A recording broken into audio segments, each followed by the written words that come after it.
ನಮಸ್ಕಾರ ಸ್ನೇಹಿತರೆ.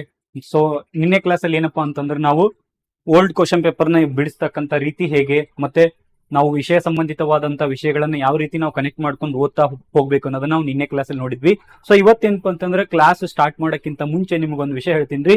ಸೆಪ್ಟೆಂಬರ್ 10ಕ್ಕೆ ಏನಪ್ಪಾ ಅಂತಂದ್ರೆ ಪೊಲೀಸ್ ಕಾನ್ಸ್ಟೇಬಲ್ ಹುದ್ದೆ ನಡೀತಕ್ಕಂತ ಎಕ್ಸಾಮು ಕನ್ಫರ್ಮ್ ಆಗಿದೆ. ಸೊ ಇವತ್ತೇನಪ್ಪಾ ಅಂತಂದ್ರೆ ವೆಬ್ಸೈಟ್ ಅಲ್ಲಿ ಎಕ್ಸಾಮ್ ಡೇಟ್ ಅನ್ನ ಬಿಟ್ಟಿದ್ದಾರೆ. ಸೊ ಅದಕ್ಕೋಸ್ಕರ ನಿಮ್ಮ ಅಧ್ಯಯನ ಇನ್ನೂ ಅಷ್ಟು ಚುರುಕಾಗ್ಲಿ ಅಂತ ಹೇಳಲಿಕ್ಕೆ ಇಷ್ಟಪಡ್ತಿದ್ದೀನಿ. ಸೊ ಹಾಗಾದ್ರೆ ನೋಡೋಣ ಬನ್ನಿ. ಹಾಗಾದ್ರೆ ನಮ್ಮ ಪೊಲೀಸ್ ಕಾನ್ಸ್ಟೇಬಲ್ ಹಾಗಾದ್ರೆ ಮುಂದಿನ ತಿಂಗಳು ನಡೀತಕ್ಕಂತ ಸೆಪ್ಟೆಂಬರ್ 10ರಲ್ಲಿ ನಡೀತಕ್ಕಂತಹ DAR HK ವಿಭಾಗದ ಏನ್ ಪ್ರಶ್ನೆ ಪತ್ರಿಕೆ ಏನ್ ಬರ್ತದಲ್ಲ, ಆ ಎಕ್ಸಾಮ್ಸ್ಗೆ ನಾವು ಯಾವ ರೀತಿಯಾದಂತ ಪ್ರಿಪರೇಷನ್ ಮಾಡಬೇಕು, 85ಕ್ಕಿಂತ ಅಧಿಕ ಅಂಕಗಳನ್ನು ಯಾವ ರೀತಿ ನಾವು ಪಡಿತಾ ಬರಬೇಕು ಅನ್ನೋದನ್ನ ನಾವು ನಿನ್ನೆ ಚರ್ಚೆ ಮಾಡ್ತಾ ಬಂದಿದ್ವಿ. ಸೊ ಇವತ್ತು ಅದರ ಮುಂದಿನ ಭಾಗ ನಾವು ನೋಡ್ತಾ ಬರೋಣ.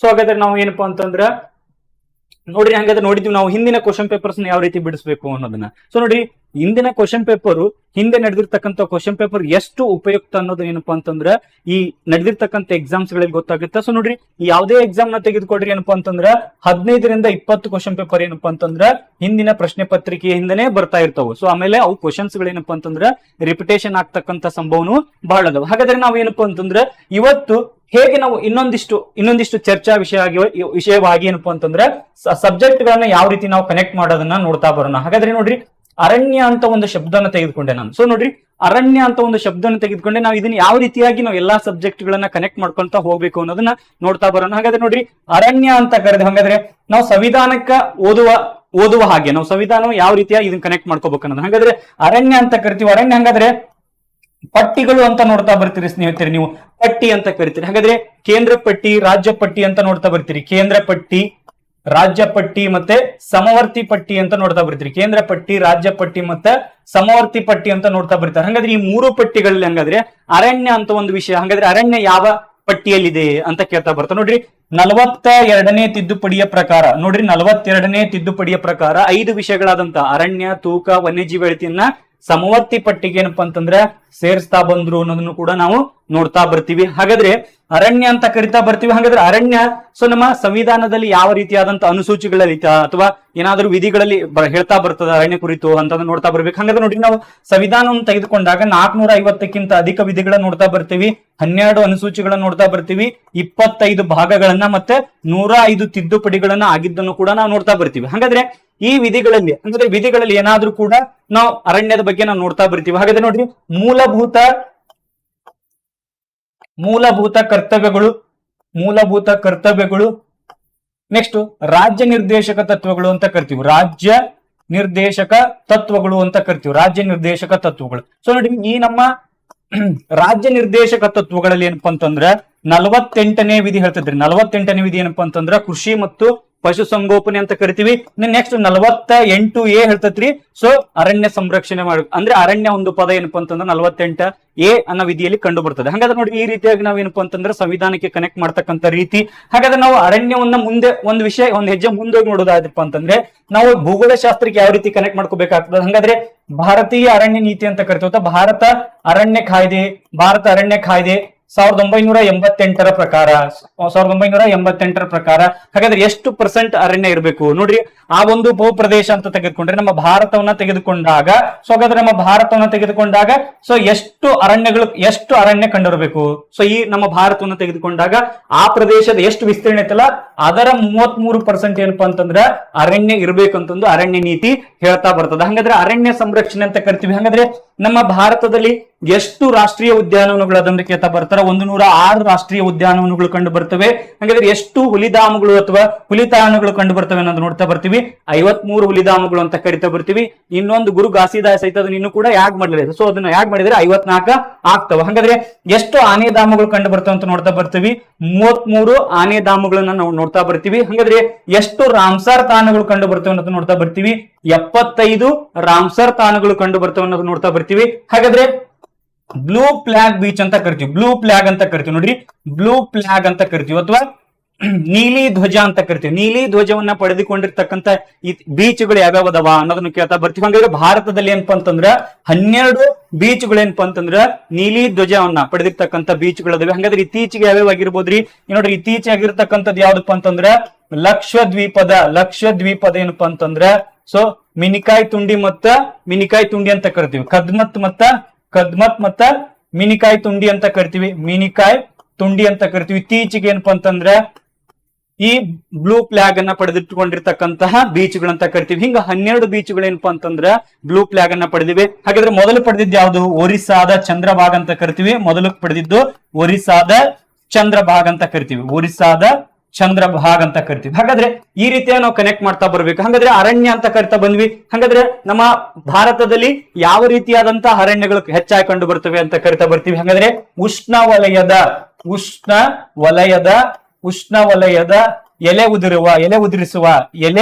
ಉದುರಿಸುವ ಕಾಡುಗಳು ಏನಪ್ಪಾ ಅಂತಂದ್ರೆ ಬಹಳಷ್ಟು ಕಂಡು ಬರ್ತವೆ ಅನ್ನೋದು ನೋಡ್ತಾ ಬರ್ತೀವಿ. ಹಾಗಾದ್ರೆ ನಾವೇನ್ ಈ ಶ್ರೀಗಂಧದ ಮರಗಳು ಅಂತ ಕರಿತೀವಲ್ಲ, ಈ ಶ್ರೀಗಂಧದ ಮರಗಳು ಕೂಡ ಇಲ್ಲೇ ಕಂಡು ಬರ್ತವೆ. ಅಥವಾ ಭಾರತದ ಆರ್ಥಿಕತೆಯ ದೃಷ್ಟಿಕೋನದಿಂದ ಈ ರೀತಿಯಾದಂತಹ ಅರಣ್ಯಗಳು ಏನಪ್ಪಾ ಅಂತಂದ್ರ ಬಹಳಷ್ಟು ಮಹತ್ವವನ್ನ ಪಡೆದುಕೊಂಡಿರ್ತಾವ ಅಂತ ನೋಡ್ತಾ ಬರ್ತೀವಿ. ಹಾಗಾದ್ರೆ ನೆಕ್ಸ್ಟ್ ಪಶ್ಚಿಮ ಘಟ್ಟಗಳು ಅಂತ ಕರಿತೀವಿ. ಹಾಗಾದ್ರೆ ಪಶ್ಚಿಮ ಘಟ್ಟಗಳು ಅಂತ ಬರ್ತೀವಿ. ಹಾಗಾದ್ರೆ ಇವು ಏನಪ್ಪಾ ಅಂತಂದ್ರೆ ಅರಣ್ಯದಲ್ಲಿ ಬಂದಿರತಕ್ಕಂಥ ವಿಷಯ. ಸೊ ಹಾಗಾದ್ರೆ ಪಶ್ಚಿಮ ಘಟ್ಟಗಳು ಅಂತ ಕರಿತೀವಿ. ನೋಡ್ರಿ, ಭಾರತದಲ್ಲಿ ಏನಪ್ಪಾ ಅಂತಂದ್ರೆ 6 ರಾಜ್ಯಗಳು ಏನಪ್ಪಾ ಅಂತಂದ್ರೆ ಪಶ್ಚಿಮ ಘಟ್ಟಗಳು ಹರಿಕೊಂಡಿದ್ದಾವೆ. ಹಾಗಾದ್ರೆ ಪಶ್ಚಿಮ ಘಟ್ಟ ಮತ್ತು ದಕ್ಷಿಣ ಭಾರತದ ಅತಿ ಎತ್ತರದ ಶಿಖರ ಯಾವುದು ಅಥವಾ ಅಂತ ಕೇಳ್ತಾ ಬರ್ತೀರಿ. ಅನೈಮುಡಿ ಆಗಿರ್ಬೋದು, ಅನೈಮುಡಿ ಅಂತ ಕರಿತೀರಿ. ಹಾಗಾದ್ರೆ ದೊಡ್ಡ ಬೆಟ್ಟ ಅಂತ ಕರಿತೀವಿ. ಅನೈಮುಡಿ ದೊಡ್ಡ ಬೆಟ್ಟ ಆಗಿರ್ಬೋದು. ನೆಕ್ಸ್ಟ್ ಅಮರಕಂಟಕ ಆಗಿರ್ಬೋದು, ಧೂಪಗರ್ ಅಂತ ಕರಿತೀವಿ. ನೆಕ್ಸ್ಟ್ ಈ ವಿಂಧ್ಯ ಬೆಟ್ಟಗಳಾಗಿರ್ಬೋದು, ನೆಕ್ಸ್ಟ್ ಸಾತ್ಪುರ ಅಂತ ಕರಿತೀವಿ. ನೆಕ್ಸ್ಟ್ ಮೈಕಲ್ ಶ್ರೇಣಿಗಳು ಅಂತ ಕರಿತಾ ಬರ್ತೀವಿ. ಆಮೇಲೆ ಸೊ ನೋಡ್ರಿ, ಆಮೇಲೆ ಮೈಕಲ್ ಶ್ರೇಣಿಗಳಾಯ್ತು. ಸೊ ನಲ್ಲಮಲ್ಲ ಬೆಟ್ಟಗಳು ಅಂತ ಕರಿತೀವಿ. ನಲ್ಲ ಬೆಟ್ಟಗಳಾಗಿರ್ಬೋದು. ಸೊ ನೋಡ್ರಿ, ಜಾರ್ಖಂಡ್ ರಾಜ್ಯದಲ್ಲಿ ಕಂಡು ಬರ್ತಕ್ಕಂಥ ಬೆಟ್ಟಗಳಾಗಿರ್ಬೋದು. ನೋಡ್ರಿ, ಇವೆಲ್ಲ ದಕ್ಷಿಣ ಭಾರತದಲ್ಲಿ ಮತ್ತ ಈ ಪಶ್ಚಿಮ ಘಟ್ಟಗಳಲ್ಲಿ ಮತ್ತು ಪೂರ್ವ ಘಟ್ಟಗಳಲ್ಲಿ ಕಂಡು ಬರ್ತಕ್ಕಂಥ ಬೆಟ್ಟಗಳು. ಅನೈಮುಡಿ ಆಗಿರ್ಬೋದು, ದೊಡ್ಡ ಬೆಟ್ಟ ಆಗಿರ್ಬೋದು, ಅಮರಕಂಠ, ಧೂಪಗರ್ರು, ವಿಂಧ್ಯ, ಸಾತ್ಪುರ, ಮೈಕಲ್ ಶ್ರೇಣಿ, ನಲ್ಲಮಲ್ಲ. ಸೊ ಇವೆಲ್ಲ ಏನಪ್ಪಾ ಅಂತಂದ್ರೆ ಭಾರತದಲ್ಲಿ ಕಂಡು ಬರ್ತಕ್ಕಂಥ ಪ್ರಮುಖ ಬೆಟ್ಟಗಳು ಅಂತ ಕೂಡ ನೋಡ್ತಾ ಬರ್ತೀವಿ. ಹಾಗಾದ್ರೆ ಈ ಬೆಟ್ಟಗಳಲ್ಲಿ ಹಾಗಾದ್ರೆ ನೈಋತ್ಯ ಮಾನ್ಸೂನ್ ಮಾರುತಗಳ ಹಂಚಿಕೆ ಯಾವ ರೀತಿ ಬರ್ತದ ಅಥವಾ ಮಳೆ ಯಾವ ರೀತಿ ಬರ್ತದ ಅನ್ನೋದನ್ನು ಕೂಡ ನಾವು ನೋಡ್ತಾ ಬರ್ತೀವಿ. ಹಂಗ ಸೊ ನೋಡ್ರಿ, ಮತ್ತೆ ನಾವು ಕನೆಕ್ಟ್ ಮಾಡ್ತಾ ಹೋದಾಗ ನೋಡ್ರಿ, ನಾವೇನಪ್ಪಾ ಅಂತಂದ್ರ ನದಿಗಳು ಅಂತ ಬರ್ತವೆ. ನೋಡ್ರಿ, ಅರಣ್ಯ ಅಂತ ತೆಗೆದುಕೊಂಡಾಗ ಅರಣ್ಯಕ್ಕೆ ಏನಪ್ಪಾ ಅಂತಂದ್ರೆ ಬೆಳಿಲಿಕ್ಕೆ ನದಿಗಳ ಪಾತ್ರ ಬಹುಮುಖವಾಗಿದ್ದು. ಸೊ ಹಂಗಾದ್ರೆ ನಮ್ಮ ಭಾರತ ದೇಶದ ಜೀವ ನದಿ ಅಥವಾ ಪ್ರಮುಖ ನದಿ ಯಾವ್ದ್ರಿ? ಗಂಗಾ ನದಿ ಅಂತ ಕರಿತೀವಿ. ಹಾಗಾದ್ರೆ ಗಂಗಾ ನದಿ ಎಲ್ಲಿ ಹುಡ್ತದ? ಗಂಗೋತ್ರಿ ಅಂತ ಕರಿತೀವಿ. ಹಾಗಾದ್ರೆ ಎಷ್ಟು ಕಿಲೋಮೀಟರ್ ಹರಿತದ? 2525 ಕಿಲೋಮೀಟರ್ ಹರಿತದ. ಸೊ ನೆಕ್ಸ್ಟ್ ಹಾಗಾದ್ರೆ ಬ್ರಹ್ಮಪುತ್ರ ಅಂತ ನೋಡ್ತೀವಿ. ಬ್ರಹ್ಮಪುತ್ರ ಅಂತ ಕರಿತೀವಿ. ನೆಕ್ಸ್ಟ್ ಸಿಂಧು ಅಂತ ಕರಿತೀವಿ. ಸಿಂಧು ನದಿ ಅಂತ ಕರಿತೀವಿ. ಹಾಗಾದ್ರೆ ಈ ಸಿಂಧು ನದಿಯ ಉಪನದಿಗಳು ಯಾವುವು? ಸೊ ಕೇಳ್ತಾ ಬರ್ತಾರ. ರಾವಿ, ಬಿಯಾಸ್, ಸಟ್ಲೇಜ್ ಅಂತ ಕರಿತೀವಿ. Ravi, Beas, Sutlej. Next Chenab. Next Jhelum. So ಹಿಂಗ ಪ್ರಮುಖವಾದಂತ ನದಿಗಳು, ಸಿಂಧು ನದಿಯ ಉಪನದಿಗಳು ಯಾವುವು? ಸೊ ರಾವಿ, ಬಿಯಾಸ್, ಸಟ್ಲೇಜ್, ಚಿನಾಬ್, ಜೀಲಂ ಅಂತ ಕರಿತೀವಿ. ಹಿಂಗ ಈ ಸಿಂಧು ನದಿಯ ಉಪನದಿಗಳು. ಹಾಗಾದ್ರೆ ಇದು ಎಲ್ಲಿ ಹುಡ್ತದ? ಸೊ ಸಿಂಧು ನದಿಯ ಯಾವ ಉಪನದಿ ಭಾರತದಿಂದ ಆಚೆಗೆ ಹುಟ್ಟಿ ಭಾರತಕ್ಕೆ ಹರಿತೈತಿ ಅಂತ ಕರಿತೀವಿ? ಸಟ್ಲೇಜ್ ನದಿ ಅಂತ ಕರಿತಾ ಬರ್ತೀವಿ. ಹಾಗಾದ್ರೆ ಈ ಸಿಂಧು ನದಿಯ ಒಪ್ಪಂದ ಯಾವಾಗಾಯ್ತು? 1960 ಸೆಪ್ಟೆಂಬರ್ ಅಲ್ಲಿ ಆಗ್ತಾ ಬಂತು. ಸೆಪ್ಟೆಂಬರ್ ಅಲ್ಲಿ ಸೊ ಸಿಂಧು ನದಿಯ ಒಪ್ಪಂದ ಏನಪ್ಪಾ ಅಂತಂದ್ರೆ ಪ್ರಮುಖ 3 ನದಿಗಳನ್ನ ಭಾರತ ಮತ್ತೆ ಇನ್ನು ಉಳಿದಂತ 3 ನದಿಗಳನ್ನ ಏನಪ್ಪಾ ಅಂತಂದ್ರೆ ರಾವಿ, ಬಿಯಾಸ್, ಸಟ್ಲೇಜ್ ಭಾರತ, ಉಳಿದಂತ ನದಿಗಳನ್ನ ಪಾಕಿಸ್ತಾನ ಬಳಸ್ಕೊಳ್ತಕ್ಕಂತ ಒಂದು ಒಪ್ಪಂದ ಆಯ್ತಾ ಬರ್ತೀವಿ. ಹಾಗಾದ್ರೆ ನೆಕ್ಸ್ಟ್ ನಮ್ಮ ದಕ್ಷಿಣ ಭಾರತದಲ್ಲಿ ನೋಡ್ರಿ, ಮೊನ್ನೆ ಹೋದ್ ಸರಿ ಪೊಲೀಸ್ ಕಾನ್ಸ್ಟೇಬಲ್ ಎಕ್ಸಾಮ್ ಅಲ್ಲಿ ಕೇಳಿದ್ದ. ಸೊ ದಕ್ಷಿಣ ಭಾರತದ ಗಂಗೆ ಯಾವುದು ಅಥವಾ ದಕ್ಷಿಣದ ಗಂಗೆ ಯಾವುದು ಅಂತ ಕೇಳ್ತಾ ಬಂದಿದ್ದು. ಸೊ ದಕ್ಷಿಣದ ಗಂಗೆ ಗೋದಾವರಿ ಅಂತ ಆಪ್ಷನ್ ಕೊಟ್ಟಿದ್ದವ. ಗೋದಾವರಿ ಅಂತ ಕರಿತೀವಿ.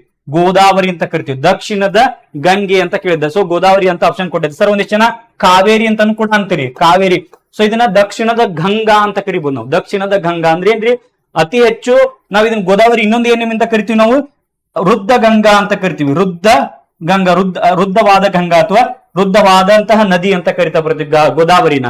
ನೆಕ್ಸ್ಟ್ ಕಾವೇರಿ ಅಂತ ಕರಿತಾ ಬರ್ತೀವಿ. ಇದು ಏನು ನಾವ್ ಹೆಂಗ ಪೂಜನೀಯ, ನಾವು ಉತ್ತರ ಭಾರತದಲ್ಲಿ ಹೆಂಗ ನಾವು ಗಂಗಾ ನದಿನ ಪೂಜನೀಯ ಭಾವನೆಯಿಂದ ಕಾಣ್ತಾ ಬರ್ತೀವಿ, ಹಂಗೆ ನಮ್ಮ ಕರ್ನಾಟಕದಲ್ಲಿ ಏನಪ್ಪಾ ಅಂತಂದ್ರೆ ಪೂಜನೀಯ ಸ್ಥಾನದಲ್ಲಿ ಅಂದ್ರೆ ಅತಿ ಹೆಚ್ಚು ಜಲಾನಯನ ಪ್ರದೇಶವನ್ನು ಒಳಗೊಂಡಿರ್ತೇವೆ. ಮತ್ತೆ ಜೊತೆಗೆ ಏನಪ್ಪಾ ಅಂತಂದ್ರೆ ನಮಗೆ ಅತಿ ಹೆಚ್ಚು ಡ್ಯಾಮ್ ನಿಂದ ಆಗಿರ್ತಕ್ಕ ಅಂದ್ರೆ ಉಪಯೋಗ ದೃಷ್ಟಿಯಿಂದ ಏನಪ್ಪಾ ಅಂತಂದ್ರೆ ನಾವು ನೋಡ್ತಾ ಬರ್ತೀವಿ, ಇದನ್ನ ಗಂಗೆ ಅನ್ನೋ ಒಂದು ಸ್ಥಾನವನ್ನ ಕೊಡ್ತಾ ಬರ್ತೀವಿ. ಇನ್ನು ನೆಕ್ಸ್ಟ್ ಏನಪ್ಪಾ ಅಂತಂದ್ರೆ ಹಿಂಗ ನಾವು ಕಾವೇರಿಯ ಉಪನದಿಗಳು ಯಾವ್ದು ಅಂತ ಕೇಳ್ತಾ ಬರ್ತಾರೆ. ಹೇಮಾವತಿ,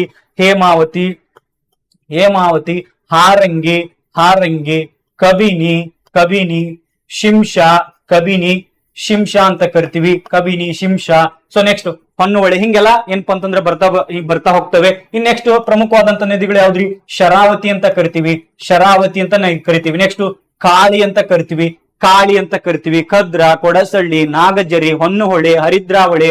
ಸೊ ಈ ರೀತಿಯಾದಂತ ನದಿಗಳು ಕಾಣ್ತಾ ಬರ್ತೀವಿ. ಹಂಗಾದ್ರೆ ಇವು ಎಲ್ಲಾ ನದಿಗಳು ಬಂತಪ್ಪ ಅಂತಂದ್ರೆ ಇವುಗಳಿಗೆ ಅಣೆಕಟ್ಟನ್ನು ನೋಡ್ಲೇಬೇಕಲ್ಲ. ಹಂಗಾದ್ರೆ ಕೇಳ್ತಾ ಬರ್ತಾರೆ, ಹಂಗಾದ್ರೆ ಈ ಕೃಷ್ಣಾ ನದಿಗೆ ಏನಪ್ಪಾ ಅಂತ ಕಟ್ಟಿರ್ತಕ್ಕಂಥ ಅಣೆಕಟ್ಟುಗಳು ಬಹಳಷ್ಟು ಅದಾವೆ. ಸೊ ಆಲ್ಮಟ್ಟಿ ಅಣೆಕಟ್ಟು ಅಂತ ಕರಿತೀವಿ, ಆಲ್ಮಟ್ಟಿ ಅಣೆಕಟ್ಟು ಅಥವಾ ಲಾಲ್ ಬಹದ್ದೂರ್ ಶಾಸ್ತ್ರಿ ಅಣೆಕಟ್ಟು ಅಂತ ಕರಿತೀವಿ, ಲಾಲ್ ಬಹದ್ದೂರ್ ಶಾಸ್ತ್ರಿ ಅಣೆಕಟ್ಟು ಅಂತ ಕರಿತೀವಿ. ಸೊ ನೆಕ್ಸ್ಟ್ ಹಂಗಾದ್ರೆ ನಾರಾಯಣಪುರ ಅಂತ ಕರಿತೀವಿ, ನಾರಾಯಣಪುರ ಅಣೆಕಟ್ಟು ಅಂತ ಕರಿತೀವಿ. ಸೊ ಯಾದಗಿರಿಲಿ ಕಂಡು ಬರ್ತಕ್ಕಂತ ಅಣೆಕಟ್ಟು ನಾರಾಯಣಪುರ ಅಥವಾ ಬಸವಸಾಗರ ಅಂತ ಕರಿತಾ ಬರ್ತೀವಿ. ಇನ್ನು ನೆಕ್ಸ್ಟ್ ನಮ್ಮ ಲಿಂಗನಮಕ್ಕಿ ಅಣೆಕಟ್ಟು ಅಂತ ಕರಿತೀವಿ, ಲಿಂಗನಮಕ್ಕಿ ಅಣೆಕಟ್ಟು. ಸೊ ಇನ್ ನೆಕ್ಸ್ಟ್ ಏನಂತ ಕರಿತೀವಿ ನಾವು? ರೇಣುಕಾ ಸಾಗರ ಅಂತ ಕರಿತೀವಿ, ರೇಣುಕಾ ಸಾಗರ ಅಥವಾ ನವಿಲು ತೀರ್ಥ ಅಂತ ಕರಿತೀವಿ, ನವಿಲು ತೀರ್ಥ ಅಂತ ಕರಿತೀವಿ. ನೆಕ್ಸ್ಟ್ ಸೂಪಾ ಅಣೆಕಟ್ಟು ಅಂತ ಕರಿತೀವಿ, ಸೂಪಾ. ಸೊ ರೇಣುಕಾ ಸಾಗರ ಮಲಪ್ರಭಾ ನದಿಗೆ ಕಟ್ಟಿರ್ತಕ್ಕಂಥದ್ದು, ಲಿಂಗನಮಕ್ಕಿ ಶರಾವತಿ ಅಂತ ಕರಿತೀವಿ. ಸೊ ನಾರಾಯಣಪುರ ಯಾದಗಿರಿ ಅಥವಾ ಬಸವಸಾಗರ ಅಂತ ಕರಿತೀವಿ, ಕೃಷ್ಣಾ ನದಿ ಕಟ್ಟಿರ್ತಕ್ಕಂಥದ್ದು. ಇನ್ನು ನೆಕ್ಸ್ಟ್ ಈ ಕಾರಂಜಾ ಅಂತ ಕರಿತೀವಿ, ಕಾರಂಜಾ ಅಣೆಕಟ್ಟು ಅಂತ ಕರಿತೀವಿ. ಹಾಗಾದ್ರೆ ಕಾರಂಜಾ ಅಣೆಕಟ್ಟು ಕಟ್ಟಿರ್ತಕ್ಕಂಥದ್ದು ಯಾವ್ದ್ರಿ?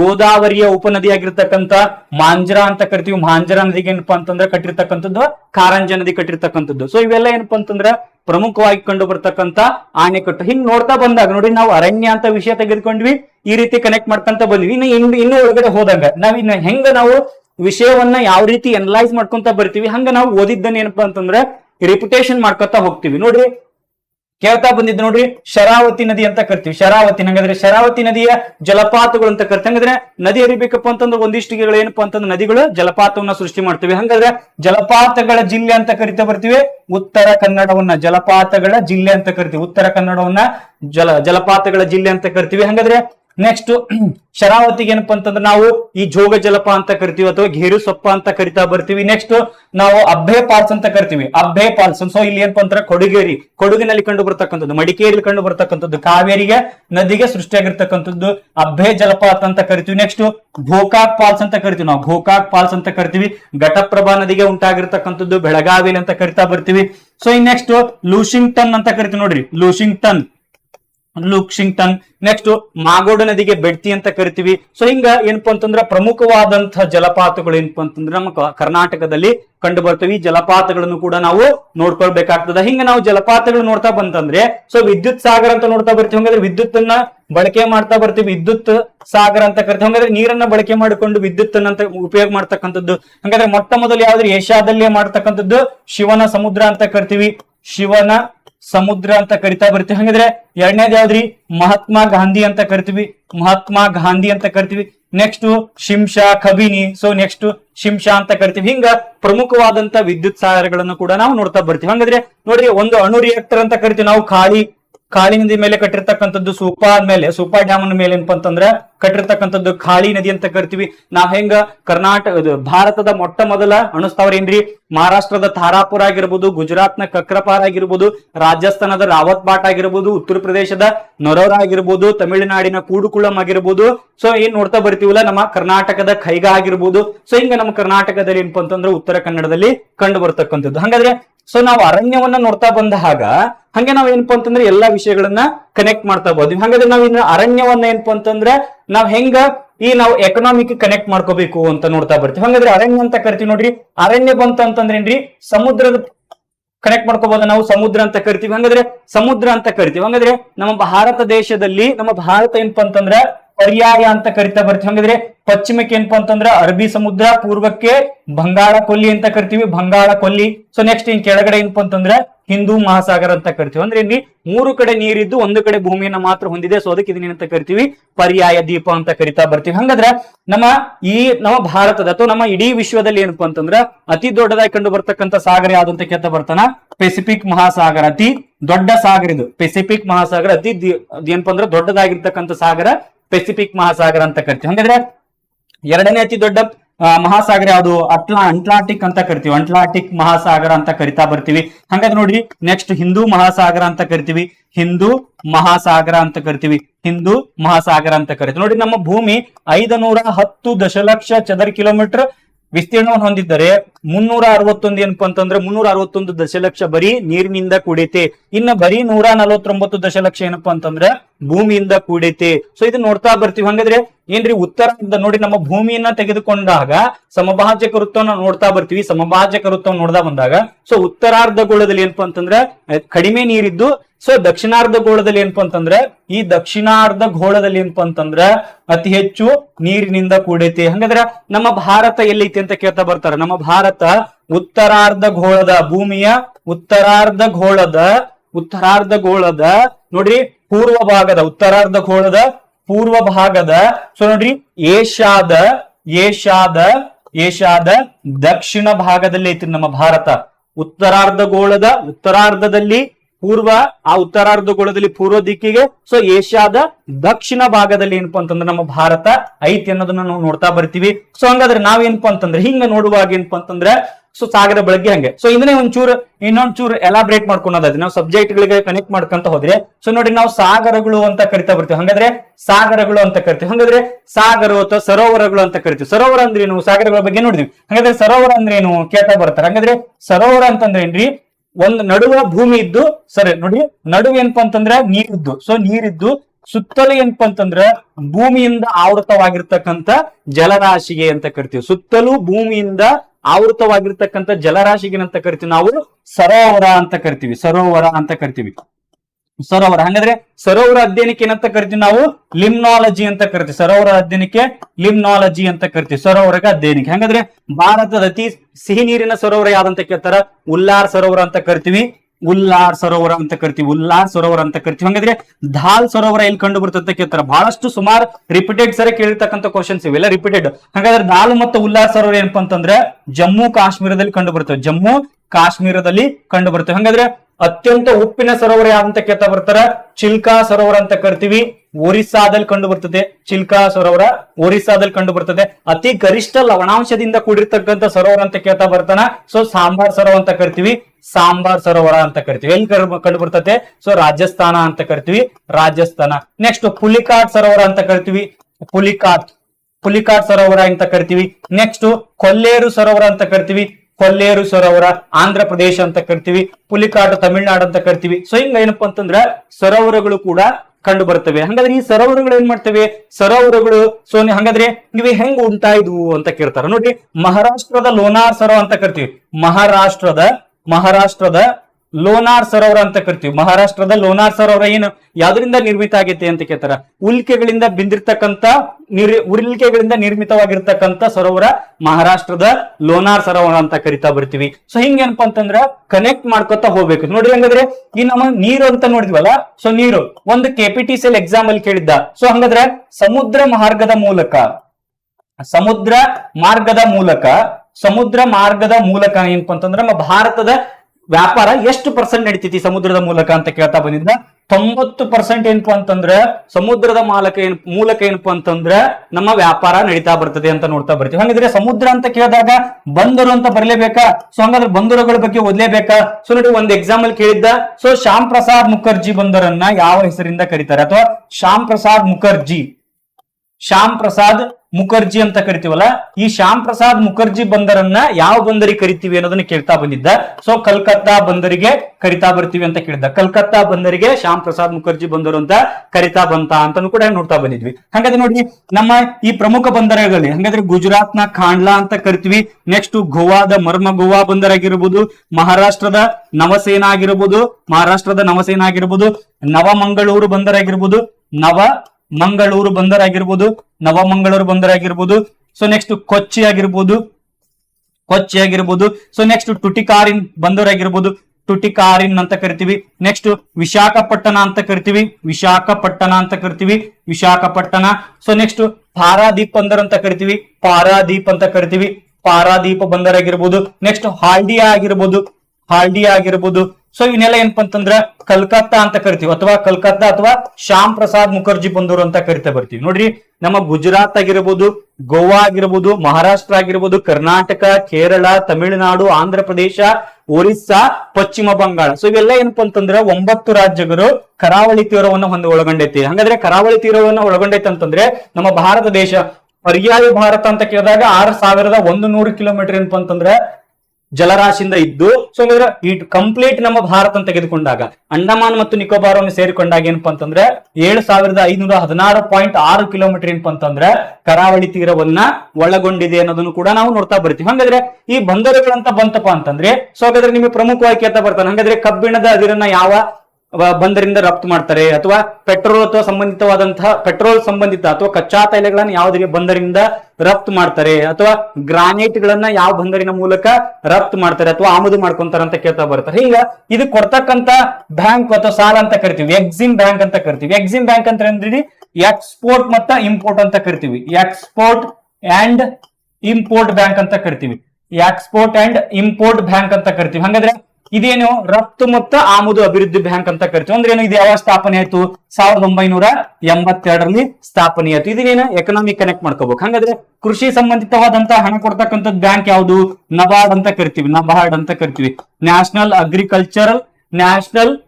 Bank for agricultural and rural development ಅಂತ ಕರಿತೀವಿ, national bank for agricultural rural and development ಅಂತ ಕರೀತಾರೆ. ಸೊ ಬಹಳ ಎಕ್ಸಾಮ್ ಅಲ್ಲಿ ಏನಪ್ಪಾ ಅಂತಂದ್ರೆ ಇದನ್ನ ಲಾಂಗ್ ಫಾರ್ಮ್ ಕೇಳಿದ್ದ, ಫುಲ್ ಫಾರ್ಮ್ ಕೇಳಿದ್ದ. ಸೊ ಹಂಗಾದ್ರೆ ಈ ನಬಾರ್ಡ್ ಬ್ಯಾಂಕ್ ಏನಪ್ಪಾ ಅಂತಂದ್ರೆ ಈ ಕೃಷಿಗಳಿಗೆ ಸಂಬಂಧಿತವಾದಂತಹ ಸಾಲನ ಕೊಡ್ತತೆ ಬ್ಯಾಂಕ್ಗಳಿಗೆ. ಸೊ ಹಂಗಾದ್ರೆ ಇದು ಯಾವ ಸ್ಥಾಪನೆ ಆಯ್ತು? 1982ರಲ್ಲಿ. ಹಾಗಾದ್ರೆ ಈಗ ಇತ್ತೀಚೆಗೆ ಇದರ ಅಧ್ಯಕ್ಷರು ಯಾರದಾರ ಅಂತ ಕೇಳ್ತಾ ಬರ್ತಾನ, ಕೆ.ವಿ. ಶಾಜಿ ಅವ್ರು ಏನಪ್ಪಾ ಅಂತಂದ್ರ ಇದರ ಅಧ್ಯಕ್ಷರದಾರ ಅಂತ ಕರೀತಾರೆ. ಹಾಗಾದ್ರೆ ನಬಾರ್ಡ್ ಯಾವ ಸಮಿತಿಯ ಶಿಫಾರಸಿನ ಮೇರೆಗೆ ಸ್ಥಾಪನೆ ಆಗೈತೆ ಅಂತ ಕೇಳ್ತಾರ? ಶಿವರಾಮನ್ ಸಮಿತಿಯ ಶಿಫಾರಸಿನ ಮೇರೆಗೆ ಏನಪ್ಪ ಅಂತಂದ್ರೆ ಸ್ಥಾಪನೆ ಆಗೈತೆ ಅಂತ ಕರೀತಾರ. ಹಂಗೆ ನಾವು ಒಂದ್ ಸ್ವಲ್ಪ ನೋಡೋದಾಯ್ತಪ್ಪ ಅಂತಂದ್ರೆ ಎಕನಾಮಿಕ್ಸ್ ಕನೆಕ್ಟ್ ಮಾಡೋದಾದ್ರೆ ಸೆಬಿ ಅಂತ ಕರಿತೀವಿ. ಹಾಗಾದ್ರೆ ಸೆಬಿ ಅಂದ್ರೆ ಏನು? Security exchange board of India ಅಂತ ಕರಿತೀವಿ. ಹಾಗಾದ್ರೆ ಇದು ಯಾವ ಸ್ಥಾಪನೆ ಆಯ್ತು ಅಂತ ಕೇಳ್ತಾ ಬರ್ತಾರ, ಅಥವಾ ಇದರ ಅಧ್ಯಕ್ಷರು ಯಾರದಂತ ಕೇಳ್ತಾ ಬರ್ತಾರ. ಹಾಗಾದ್ರೆ ಅಧ್ಯಕ್ಷರು ಯಾರದರಿ? ಮಾಧುರಿ ಪುರ್ಬಿಚ್ ಅದರ. ಸೊ ಹಂಗಾದ್ರೆ ನೋಡ್ರಿ, ಹಂಗೆ ಕೇಳಿದಾಗ ಸೊ LIC ಅಂತ ಕರಿತೀವಿ, ಲೈಫ್ ಇನ್ಶೂರೆನ್ಸ್ ಆಫ್ ಕಾರ್ಪೊರೇಷನ್ ಅಂತ ಕರಿತೀವಿ. ಹಾಗಾದ್ರೆ ಇದರ ಕಚೇರಿಯಲ್ಲಿ ಐತಿ. ಹಾಗಾದ್ರೆ ಇದು ಅಧ್ಯಕ್ಷರು ಯಾರದಾರ? ಸಿದ್ಧಾರ್ಥ್ ಮೊಹಂತಿ ಅಂತ ಕರಿತೀವಿ. ಹಾಗಾದ್ರೆ ನೆಕ್ಸ್ಟ್ SBI ಅಂತ ಕರಿತೀವಿ, SBI ಬ್ಯಾಂಕ್. ಸೊ ನೋಡ್ರಿ, ಭಾರತದಲ್ಲಿ ಅತಿ ಹೆಚ್ಚು ಶಾಖೆಗಳನ್ನು ಒಳಗೊಂಡಿರ್ತಕ್ಕಂಥ ಬ್ಯಾಂಕ್ SBI ಅಂತ ಕರಿತೀವಿ, ಸ್ಟೇಟ್ ಬ್ಯಾಂಕ್ ಆಫ್ ಇಂಡಿಯಾ ಅಂತ ಕರಿತೀವಿ. ಇತ್ತೀಚೆಗೆ ಅತಿ ಹೆಚ್ಚು ಬ್ಯಾಂಕ್ ಗಳನ್ನ ಮರ್ಜ್ ಮಾಡ್ತಾ ಬಂದ್ರು. ಸೊ ಹಂಗಾದ್ರೆ SBI ನ ಅಧ್ಯಕ್ಷರು ಯಾರದಾರ ಅಂತ ಕೇಳ್ತಾ ಬರ್ತಾರ, ದಿನೇಶ್ ಕುಮಾರ್ ಖಾರಾ ಅಂತ ಕರಿತೀವಿ.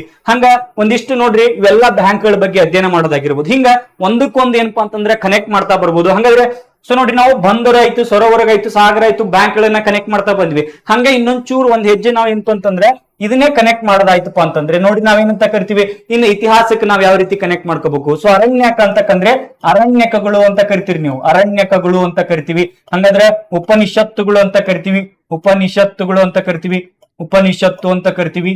ವೇದಗಳು ಅಂತ ಕರಿತೀವಿ, ಬೃಹದಾರಣ್ಯಕಗಳು ಅಂತ ಕರಿತೀವಿ. ನೆಕ್ಸ್ಟ್ ಸೊ ನೋಡ್ರಿ, ಹಂಗಾದ್ರೆ ಇವೆಲ್ಲ ವೇದಾಂಗಗಳಾಗಿರ್ಬೋದು, ಉಪನಿಷತ್ತುಗಳಾಗಿರ್ಬೋದು, ಬೃಹದಾರಣ್ಯಕಗಳಾಗಿರ್ಬೋದು, ಅರಣ್ಯಕಗಳು ಅಂತ ಕರಿತಾ ಬರ್ತೀವಿ.